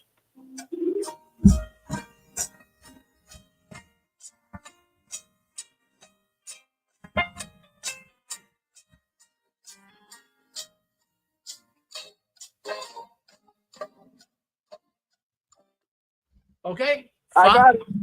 Okay. I got Can I it. take a shot at that? Well, wait a minute. We got to go with the I got it, man. Is that John again? That's John again. well, John's getting too smart for his britches. John, what do you got there? Man, we used to have at Dodger Stadiums. We would get the hoagies. We would get those cheesecakes. Well, wait a minute. Wait, hold on. Did you say cheese steaks? Cheesecakes. All right, but you got to name it. You got to be specific. Who made those cheesecakes? I didn't know about that. Yeah, we got to be. It was just come. It will come like packaged separated. Yeah, well, you have to. What brand was it? Oh, I don't know. Okay, we're gonna have to bow out, John. I hate to do it to you, my friend, but okay, let's bring JP on. Go ahead, JP. I don't know the name of the Danishes either, so. Well, I'll give you a clue. I got it. Okay. I got I it. know the name. I know. I got it. Oh, It's Sarah Lee. Sarah Lee. Can you name the other 4 items that you Yes. can buy? Okay. Go ahead, Nadine. There's pudding. I think it's a Swiss Miss pudding. Okay, you got to name the brand. That's Swiss Miss Vanilla Pudding. That's right. Okay, and then they had hamburgers. They used to have hamburgers there that you could get. Because I went to Dodger Stadium also, so I'm not sure what they had, like in New York or anywhere else. I'll go with hamburger because you really can't put a label on a hamburger. So I'll go with hamburger. Yeah. Okay, and then we had the sodas. We had the Shasta sodas. Shasta, yeah, you name the brand. That's good. You're doing good, Nadine. You're doing real good. Okay, how many did I do? I did the pudding, I did the hamburgers, and I did Sarah Lee. the soda. You got 4. I need one more. One more. Oh gosh. Okay. Oh gosh. Now my mind's going blank because I'm under pressure. Oh gosh. Well, we had hot dogs too. There were hot dogs, and they had hamburgers, and they had sodas. They had hot dogs. I never remember hot dogs. You're not just and you're not throwing. No, they had. Oh, I know the hoagie sandwiches. Okay, go with the hoagies. Sandwiches. I gotta give you the 2.5 points. Take the 2.5 points. You got it. You got the hoagies. Okay, so that means I have 6, 7, 8.5. You're doing good. Hey, hold on to it, all right? Because that could get you $100. Okay. All right. Okay. All right. So let's do this. Let me see.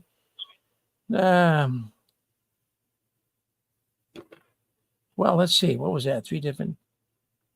All right. Let's do this. I'm not sure what that. I can't even read my own writing here. All right. Oh, yeah, I got it. Okay. So here's the next question. Growing up as Jehovah's Witnesses, there were many names for Paradise Earth. The Jehovah's Witnesses now use the term Paradise Earth. But what I'm looking for is 3 different names other than Paradise Earth that we were all to live in. 3 different names. Let me know after the music stops.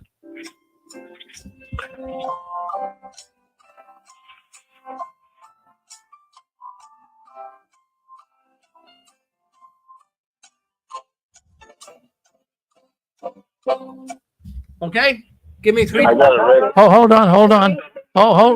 We can only hold on. Hold on. Don't name anything yet. I like it. In fact, what I'm going to start doing, I think we're going to really to get this thing in order. Maybe we should all use a number. We should all use a number, like just pick a number, but pick it randomly. Like someone might say number 1. Just don't even say number 1. Just say 1, 7, 10, and then I know who said it. So, well, just do that for me right now. 3 different names. One.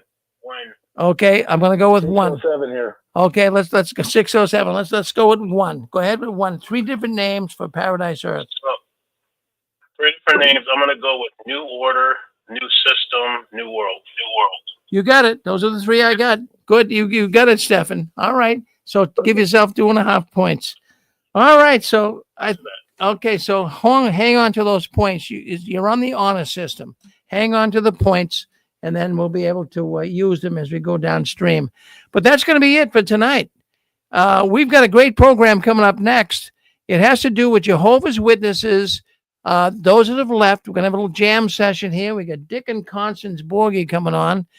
They might have something prepared. They're coming on kind of cold. They just learned about this tonight. But maybe we can have a jam session. We can all jam together. Great time to come in and voice your opinion.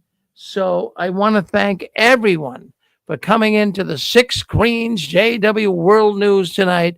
I want you all to keep standing tall. I don't want you to ever give in, up, or out. And by all means, don't ever let your visions die either. And the last one, leaving the Watchtower. Please turn off the new light. Stay with us, jamming with the ex-witnesses coming up next right here on our network. Thank you very much for calling in. Thank you for participating in the game. Stay with us.